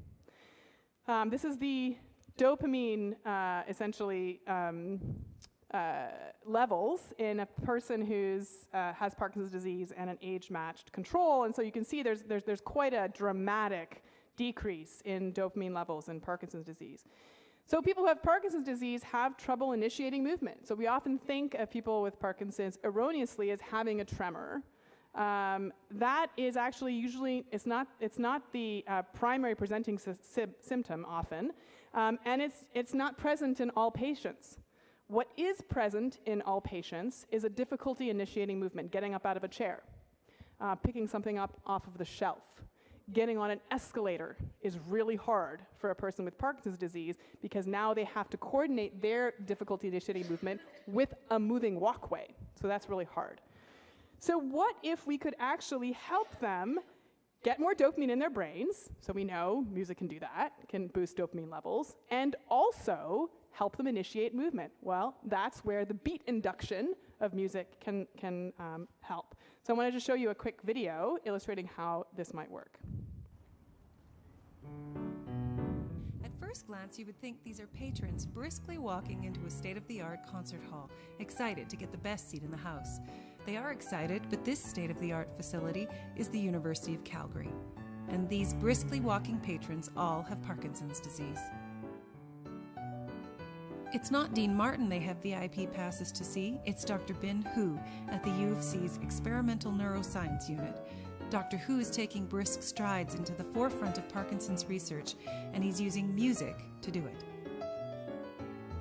His study focuses on the brain's ability to bypass the damaged areas and initiate movement with the aid of music. So I have this idea about using the music as a reward and use their walking as the behavior, and combine both to establish a positive feedback. When the iPod Touch 4 came out, like a dream device come true. So I designed this app called gait reminder, in which it sends each step when you walk outside and use that signal to trigger the music play. If your steps is smaller than the threshold I set up, the music stops. So here you can see the patient wearing the iPod, and he start walking. There's no music now, and now he start walking with larger steps, and music coming directly from his iPod. And sometimes the music shuts off because the step is a little bit too small. So patients have to walk larger steps in order to keep the music play. I had heard some exciting research that was going on at the university through Dr. Bin Hu, and the preliminary studies were showing great promise for people that walked along with some of their favorite music. Before I started this study, I had a problem at the top of an escalator. I would freeze and I couldn't step on it because of, I think, of the movement, and it's downward and with the yellow lines. However, now I'm able to get onto the escalator with some reserve, but I can manage the escalator. So pretty amazing, right? Solves that problem. And of course, you know, this isn't a cure of Parkinson's by any stretch of the imagination, but it's an aid that's pretty simple, you know, that can help. Probably my favorite part of that entire video is like imagining what it was like to tell Dr. Su, okay, when we say 3, look up and smile. You know, you could tell he practiced that a lot. Sorry, just as someone who works with a lot of scientists and science communication, I know that was hard for him.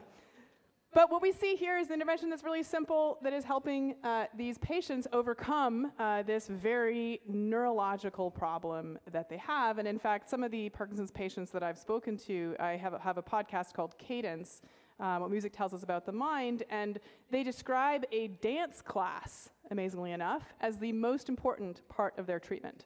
That if they miss the dance class, they actually feel like they have a much harder week. So that's movement. What about speech? I mean, we talk about music as being a method of communicating, and of course there are people who have problems communicating for one reason or another. But one intervention that I think is also really effective from the music therapy perspective is when you have someone who has had either a trauma or a stroke to their left hemisphere language areas, and they can no longer produce speech. Music is a way of actually helping the right hemisphere take over some of those language functions. So this type of therapy is called melodic intonation therapy, and it's you know, kind of a pretty simple intervention, but it requires a lot of time and care to do it well.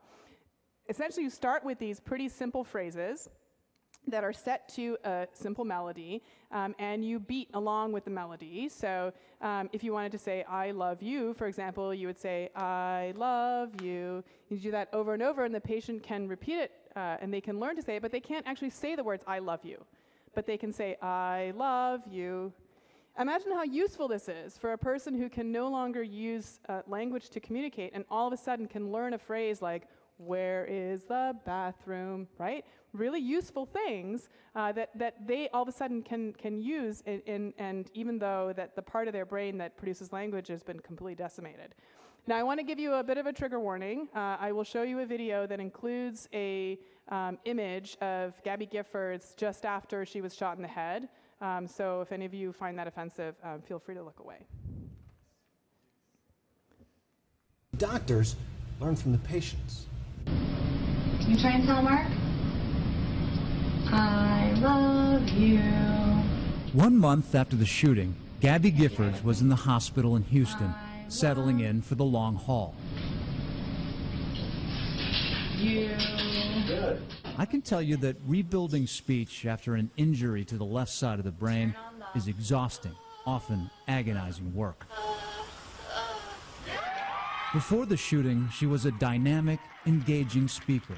The libertarians and the vegetarians, I want to thank each and every one of you. Good to see you. A Fulbright scholar, fluent in Spanish. Good morning, everyone. Buenos dias. Now, in those early therapy sessions in Houston, You turn on the light. it seemed as though words had abandoned her. Let's try this one. Watch me. Just turn on the... For those of us injured on the left side of the brain, our loss of words can make us feel trapped inside our own minds. Gabby, are you frustrated? Can I tell you something? It is going to get better. Okay? It's frustrating right now, but it is going to get better. You have come a long way in 5 weeks. You've come a long way. And then, in this emotionally charged moment, to our absolute amazement, we heard this. Okay? You're going to do this. You ready? This little light of mine, I'm gonna let it shine. Remember, at this point, she couldn't say the word light. Suddenly, there she was, singing that word and a whole lot more. I'm gonna let it shine, let it shine, let it shine, let it shine. Excellent. Well, good morning. So all of a Gabby, sudden, how do you? the piece that she could not say physically is available to her in sound. So it's not like she doesn't have the musculature. It's not like she doesn't have the command of the musculature in order to do it. But it was blocked in speech and yet available to her through music. And we're understanding that's what's happening in melodic intonation therapy is the part of your brain that joins, it's a little white matter tract called the arcuate fasciculus, say that 10 times fast, joins the part of your brain that comprehends or listens to music or speech, and then sends a signal to the part of your brain that is going to produce a response. That on the right side of most people is not very thick. But through melodic intonation therapy, it gets thicker and takes over the function of what the arcuate fasciculus on the left side does for most of the rest of us. So we can actually see that through melodic intonation therapy, we can see measurable changes in neuroanatomy that help to rewire the right side of the brain to take over some of the functions that have been lost in the left. So the last thing I want to talk about then is music as social glue. We've talked about music, what it is. We've talked about music as medicine in a number of different ways. What about music as helping society? How can it make us better as a species? So there are a lot of different ways in which I can go, but we only have a few minutes left. So I want to tell you about one of the ways in which I think it's most poignant to me, which is what happens when we lose someone to Alzheimer's disease.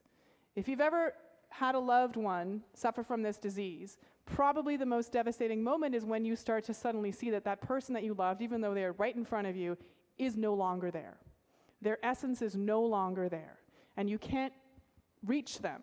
And that can be incredibly painful. And the person themselves, of course, is suffering too, because now all of a sudden they feel very isolated. They don't feel like they can connect with others either. So here's another example where music can actually bring that person back, even if it's just for a few moments. There's a great documentary, if you're interested in this, called Alive Inside, that tracks the way that listening to music can help bring people back in Alzheimer's disease to some semblance of their old selves. And we'll talk a little bit in a moment about why that might be the case.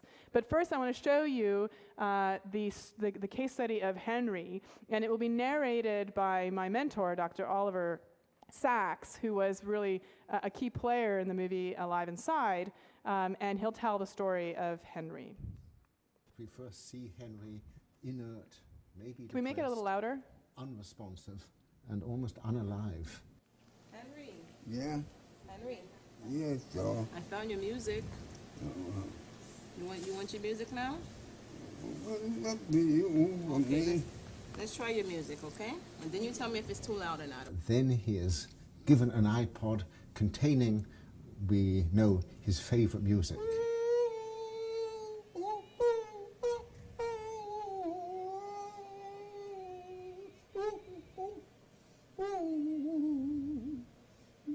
And immediately he lights up. His face assumes expression, his eyes open wide.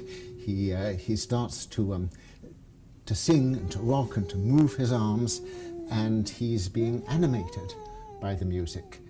And he used to always sit on the unit with his head like this. He didn't really talk to much people. And then when I introduced the music to him, this is his reaction ever since. So if you've experienced this, you can see that all of a sudden there's some part of that person that comes back. And that's how music can actually serve as a really great way to communicate, to have a shared experience with someone who has dementia and with whom you can't share any other experiences. It can be very frustrating. You can't, talk to them. It's hard to share experiences, but you can have the same range of feelings by listening to music with that person and therefore connect. So from the scientific perspective, we can talk about why musical memory is preserved in Alzheimer's disease, and I'll spare you the long details, but essentially it's because the part of the brain that seems to be involved in remembering music seems to be spared even in the late stages of Alzheimer's disease. But that doesn't really tell us anything about this really amazing thing about how it is that you can connect with that person once they seem to have all the other ways of connecting and communicating ripped away. And that is because what I think is in some ways much more important is that music is a social bonding tool. And in fact, circling back to the top of the lecture, if you asked me why I think music evolved, I think it was because of social bonding. It was because at the time in which our brains started to grow exponentially, we also started to live in larger social groups. And so a lot of this pressure that was acting upon us and our ancestors was to get along. And music is a very powerful social glue. It can incite us to do things we wouldn't normally do on our own, for better or for worse. There are times when music has been used to torture, when music has been used to bond people against other groups and serve as fostering hate, but it certainly bonds us. That seems to be not in question. In fact, getting back to those babies that were in the active music classes, there have been more work that has looked into this, and it turns out that if you bounce with the baby, you bounce in sync with the baby, and then later on, you drop a bunch of pencils. If you bounced in sync with that baby will more likely help you pick up those pencils. Not if you bounced out of sync. The babies show more stranger anxiety if you were bouncing with them out of sync. We see the same in adults. There have been interventions in which people have had these musical interactions, and again, they have something like dropping a bunch of pencils, and it turns out we are more helpful to people with whom we have bounced in sync. Skeptiprom will be a great way for you to bounce in sync. And I will argue that it will make you a more attached community, because what we see is that there's the love hormone, attachment hormone, whatever you want to call it. The hormone that is involved in human attachment increases when we play music in sync with each other, when we are in sync together. In fact, if you take oxytocin, you can do this now, and spray it up your nose, you actually have better rhythm. So if you are at Skeptiprom, you're worried about your rhythm, go grab some oxytocin, inhale that stuff, and you'll be fine. So we actually see musicians' brains and coming in sync. We literally see brain waves that synchronize with the music. We see that in non-musicians to a lesser extent.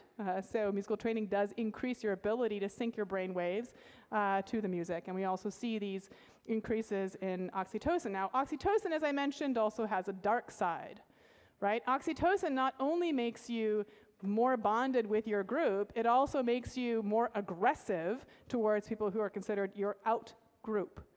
So that is how music can be used to foster aggression towards people who are outside of the group. Look at what happens in major sports arenas, and you have this kind of aggressive music playing.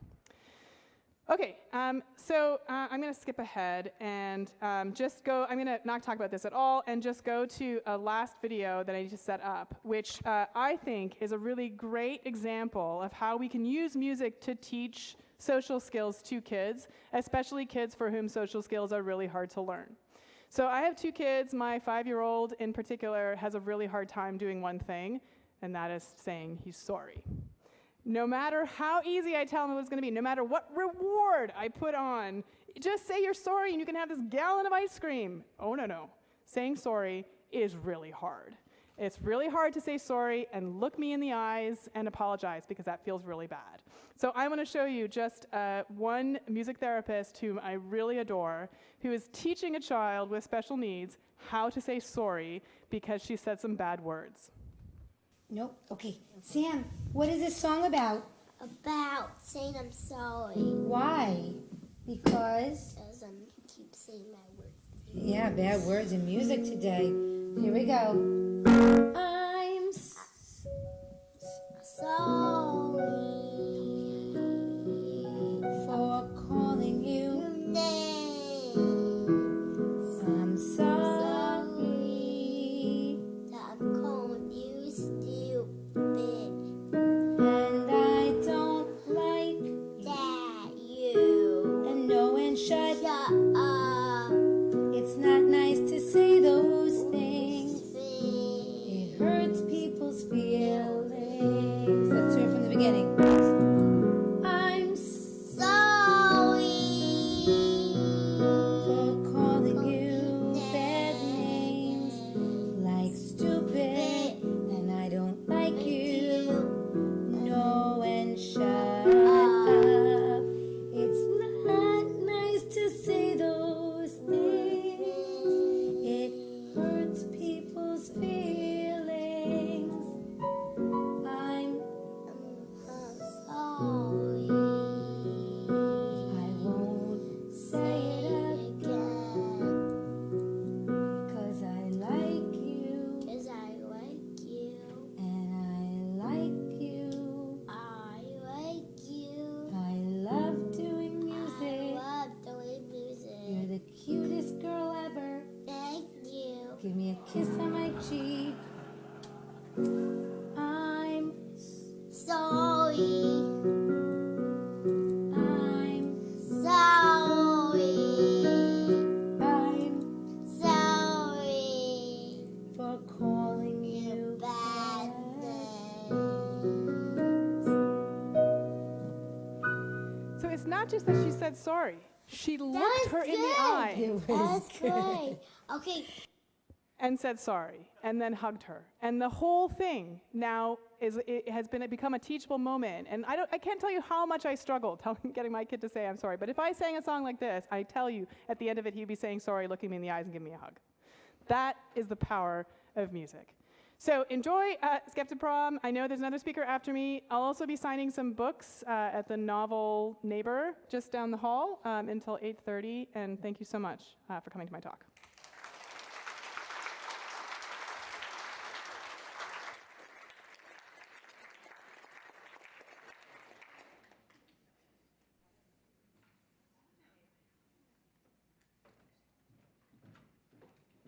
Go buy a book.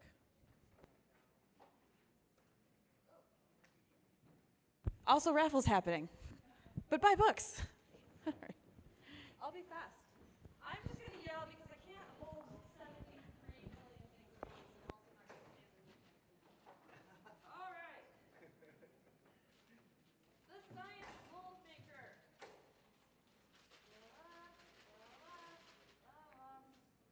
Goes to Lois. Out there. Yay. Sorry. I need a hand. Look, a unicorn, take it. Hand.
Hello, everyone.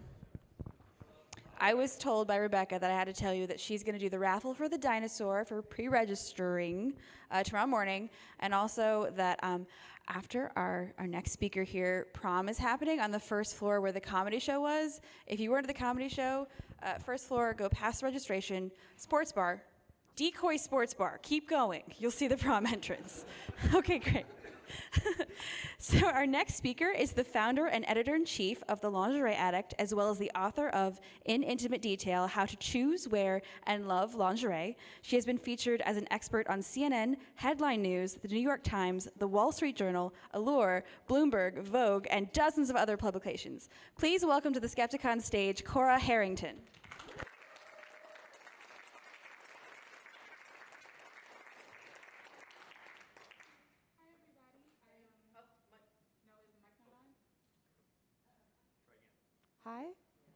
Hi. So as you just said, my name is Cora Harrington. I am the founder and editor-in-chief of The Lingerie Addict, which is the world's leading lingerie blog. I'm also the author of a book named In Intimate Detail, How to Choose, Wear, and Love Lingerie. This is actually my very first time ever giving a speech at a conference. Usually I'm behind my computer screen just like clicking away, and now I have to be in front of people talking about underwear.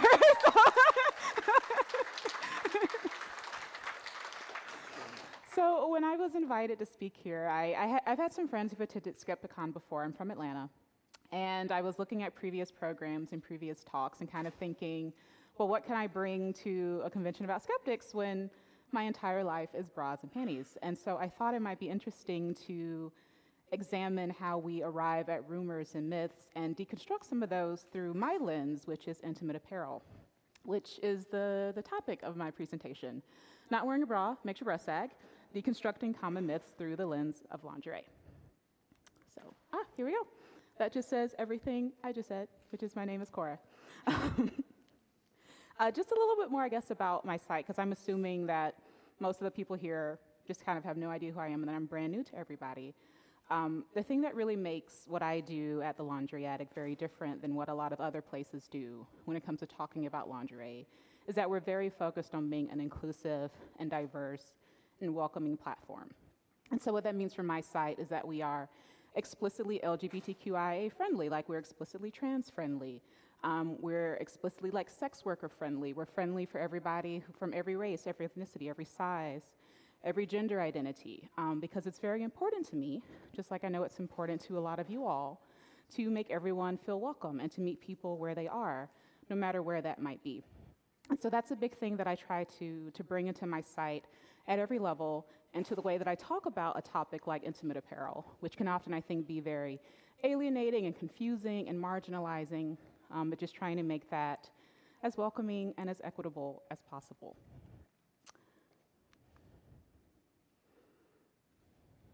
So I was looking for a good quote to put up about myths or something, and I ran across this one. John F. Kennedy's probably not really my favorite guy, but I feel like the quote applies very well, which is, "The great enemy of the truth is very often not the lie, deliberate, contrived, and honest, but the myth, persistent, persuasive, and unrealistic." And we see that, I think, in a lot of places. The very best myths, the very best lies or stories or rumors are the ones that sound truth, the ones that feel like they could be true, the ones that sound so obvious they could not possibly be false. And even though the way I'm going to approach this topic is not as serious, perhaps, as some of the other myths we see floating around in the news today, I do think that kind of the framework and the underpinning, that was a pun, but the framework are the foundation for how we address and examine myths applies no matter what the topic, no matter what the subject, no matter what you're speaking about. So this is going to be kind of how I break down my presentation here. Just what is a common sense myth? How do you spot a myth? And then I'm going to address a few types of common myths in my particular niche. Some of this, especially at the beginning, might look a little basic, I imagine, to some of you all, like especially the bits about like, what is a myth and how do you spot one? But I really believe, like, I have no idea kind of where people are coming from or what people are thinking, and you all don't know anything about me. So I like to try to kind of start from like a baseline or from a common place and then kind of go from there. This is also my first time using Google Slides. So yeah, we'll see how that goes. I hope you all like that background. I found it on the internet. So we're talking about like kind of what is that common sense myth. And I love a bullet pointed list. So common sense myths are things that are thought of as so typical or so obvious, they need no explanation or clarification. Sensible folk wisdom that everybody knows, even without any training or education. And broad agreement that myth is something seen as rational, traditional, familiar, just something we kind of all take for granted. But common sense isn't common, we know that. It's learned, someone has had to teach us. And then how to spot a myth. So questions to ask, because this is Skepticon, so I'm assuming everybody is very good at being skeptical. How people know this is true, why people think this is true, when did people start thinking something was true, what people get out of thinking it's true, who came up with the idea that it's true, and just being willing to question your own assumptions and beliefs, which is something that I'm constantly having to deal with myself. When someone tells me something, even if it sounds kind of truthy, I have to make myself slow down and ask, well, how do you know that what you just told me is the truth? Or like, who actually came up with this thing? And kind of getting to the origins of those stories, getting to the first person who said something and figuring out why they said it, I think is often the most difficult part of unpacking those myths and rumors. I have a little slide in here about available resources and utilizing available resources for examining and deconstructing myths. Most of these are probably also going to be very obvious to you all. Snopes, love Snopes. I hope you all are supporting them because they're having a little bit of legal trouble right now. Factcheck.org, its subsidiary, which is SciCheck, which examines scientific myths, NPR, and PolitiFact. But still keeping in mind that people are fallible, and it's people who are out here writing things on the internet. So you always want to check in with more than one reputable source before finalizing an opinion. Okay, now we're getting to my wheelhouse, lingerie time. So I thought about having images in here, but I have no idea kind of where everybody is coming from, and I didn't know what the age range might have been in the room. So it's a pretty image-free presentation. That said, if I mention something and you're like, I don't know what that is, Cora, I've never heard of that thing before, I've never seen it before, you can just come up to me after the presentation, and I'm happy to explain something in greater detail or break it down a bit more for you. So the very, very first myth, and I think the one a lot of us have heard from almost everyone, is that bras prevent breast sagging. So I know that the phrase breast sagging can sometimes be, I think, like a little harsh on the ears. The medical term for something like what we call sagging breasts is ptosis. So you might hear me switch between those two because I don't want anyone to feel kind of bothered by what I'm saying. So this is a myth that's really taken off in a lot of ways ever since people honestly started wearing undergarments of any kind. Even as far back as the days of kind of like corsetry and stays, there was the idea that women needed to control their bodies or keep their bodies in check, and that you would do that through the use of foundation garments. And that if you didn't wear those garments, then if you were a woman, your body would just kind of like run amok and do things it wasn't supposed to do. So you needed these things to kind of keep your body in control and keep it in check. And even though I think we've lost a lot of those ideas, for then we're not wearing corsets anymore, we're not really wearing girdles anymore, I do think that idea is still around in the form of what we say and how we think about bras. I know that I've heard this very often. I know that as someone who is seen as a lingerie expert, that this is a concern I get from my readers and from other people all the time. People will write to me or call me or send me a Twitter message almost terrified that they've done something to like ruin their bodies because they were wearing the wrong bra or not the right bra, or they decided to go without wearing a bra for a little bit. And it's really awful that we make people feel so panicky, I think, and so insecure, particularly when this myth has no basis whatsoever in reality.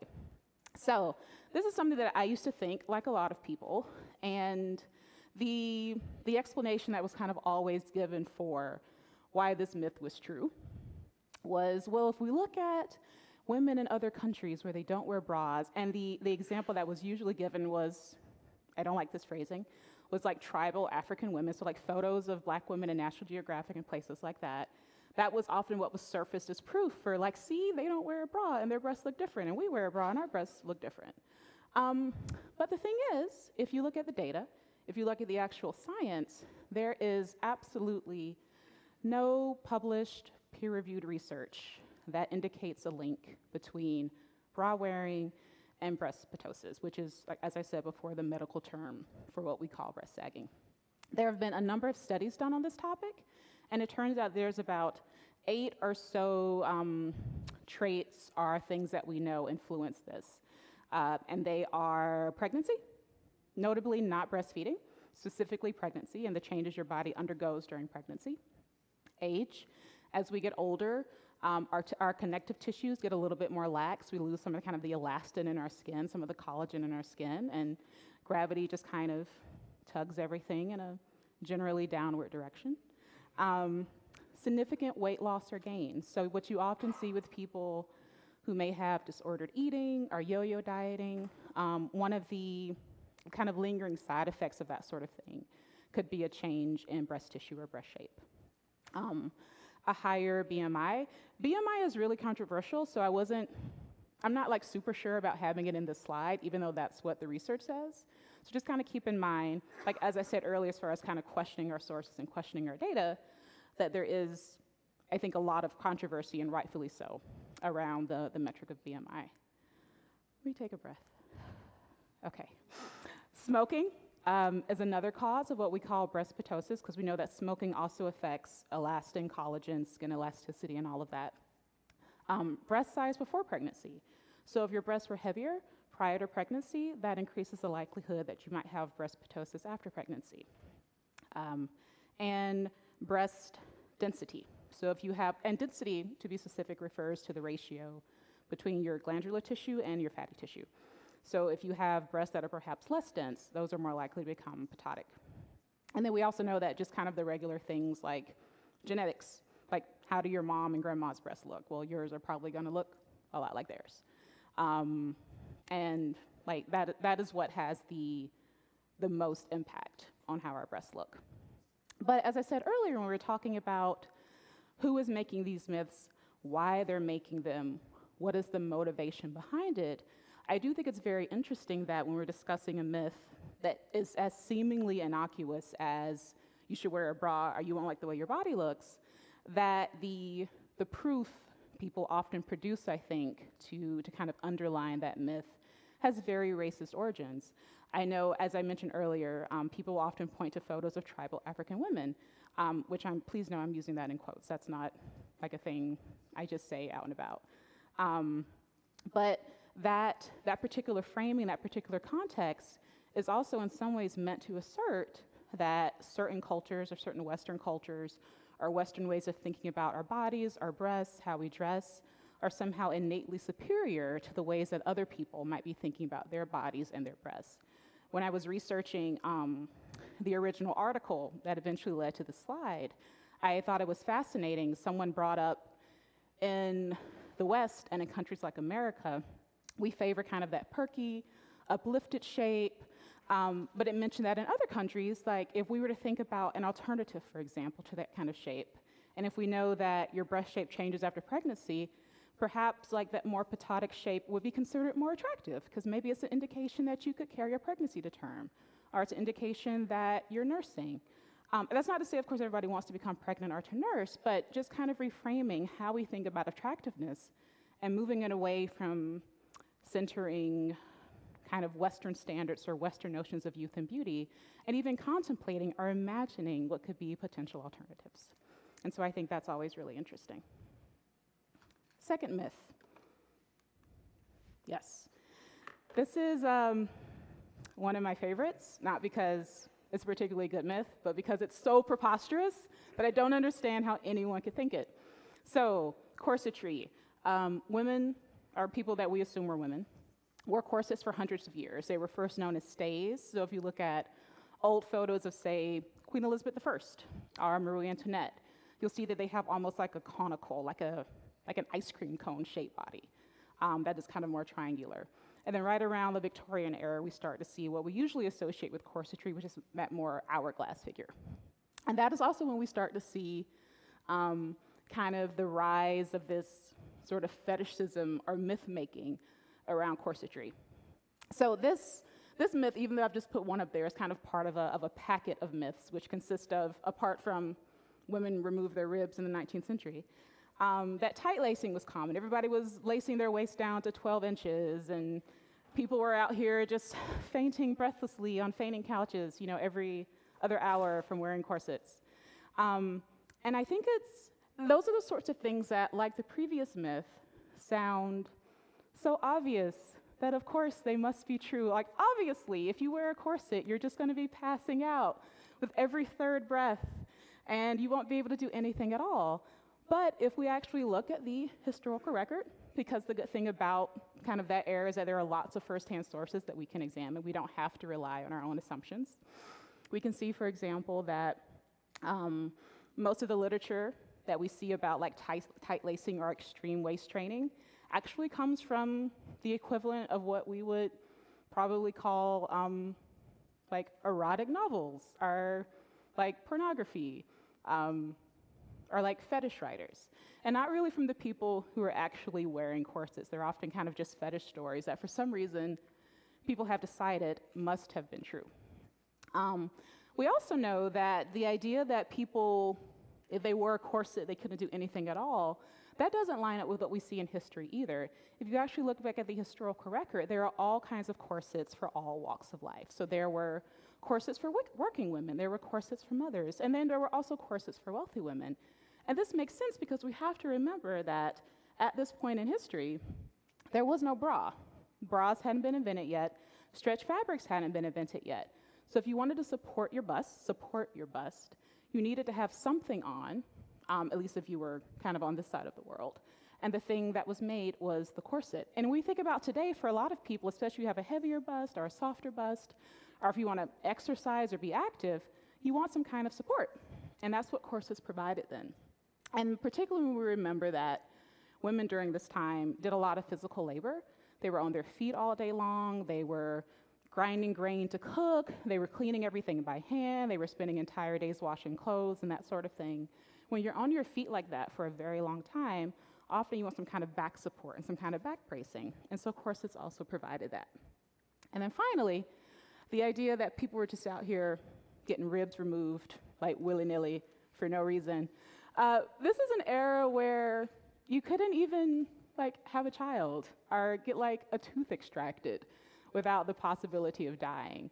So just when we think about it a little bit more, the idea that people were undergoing clearly unnecessary surgery and volunteering to get bones removed just so they could wear a corset is preposterous. But then again, kind of thinking about how and where and when these myths originated, we know that people wear bras today, so it's very difficult, I think, to imagine what women of the past might have worn or what they might have liked. It's very different. It's very difficult to imagine what a time when like kind of everything was done by hand would have been like. And it's also, I think, very difficult for us today to imagine kind of in a world where most of our clothing is made very quickly, it's not made of the best quality, you know, the epidemic of fast fashion, what it would have been like to be in a world where your clothing was just of much higher quality and therefore a lot more comfortable because it was made to last and made to be comfortable. So again, not assuming just because we see something that sounds good that it must be true, but willing to ask those questions and actually, in this case, go back into the historical record and see what people of that time were saying about themselves and their bodies. And then finally, the underwire bra was invented by a man. This one really bothers me because it's also part of the tradition of invisibilizing or making invisible the labor and the inventions of women. So the common story, or the kind of the most common story around the invention of the underwire bra is that a man, usually credited as the billionaire Howard Hughes, but sometimes also credited as Frederick Mellinger, who was the founder of Fredericks of Hollywood, or some other man usually kind of around that time period, is that Howard Hughes invented the underwire bra for Jane Russell for the movie The Outlaw during the 1940s. There's this whole story about Jane Russell, and she needed a cantilevered bra, and so he got his engineers on the case, and they made a contraption, and it lifted her breasts, and she hated it, and all this other stuff. But the wonderful thing about, I guess, inventions is that they're often patented. And in this case, if we go back into the patent record, we can see in 1931, a woman named Helene Pons filed and received a patent for a bra design that used those open-ended wires to encircle the bottoms and the sides of the breast. This is one myth that very much bothers me as a feminist, because there are so many women who have done so many amazing things and have had so many amazing inventions who have been made invisible in our history, or whose inventions have been credited to men, whose labor has just been kind of dismissed as inconsequential or unnecessary. And so I think it's also very important, if we're thinking about these myths, to think about whose work might be rendered invisible, whose work that we might be giving credit to. Did I phrase that right? Whose work we might be crediting others with in the effort to kind of prove or underline the myths that we have in society. One of the worst things also about this one, I feel very passionate about Helene Pons and her invention, because I think it's one of the most life-changing inventions ever in history, is that even in her own obituary in the New York Times, they didn't even credit her for her invention. And I really feel that would not have happened if a man had invented the underwire. I just have a hard time believing that if Howard Hughes actually had invented the underwire, that he would have died without that being mentioned anywhere in his life. So, some kind of final thoughts, I guess, for me, that the learning process is never over. All three of the myths I've unpacked are ones that I used to believe, and that it took years actually for me to question them and to think about, maybe I don't know what I think I know. And that you kind of always have to be willing, I think, to double check yourself and correct yourself, and perhaps consider that the way you've been going about something, even if everyone else thinks it's the right thing, might not be the correct approach.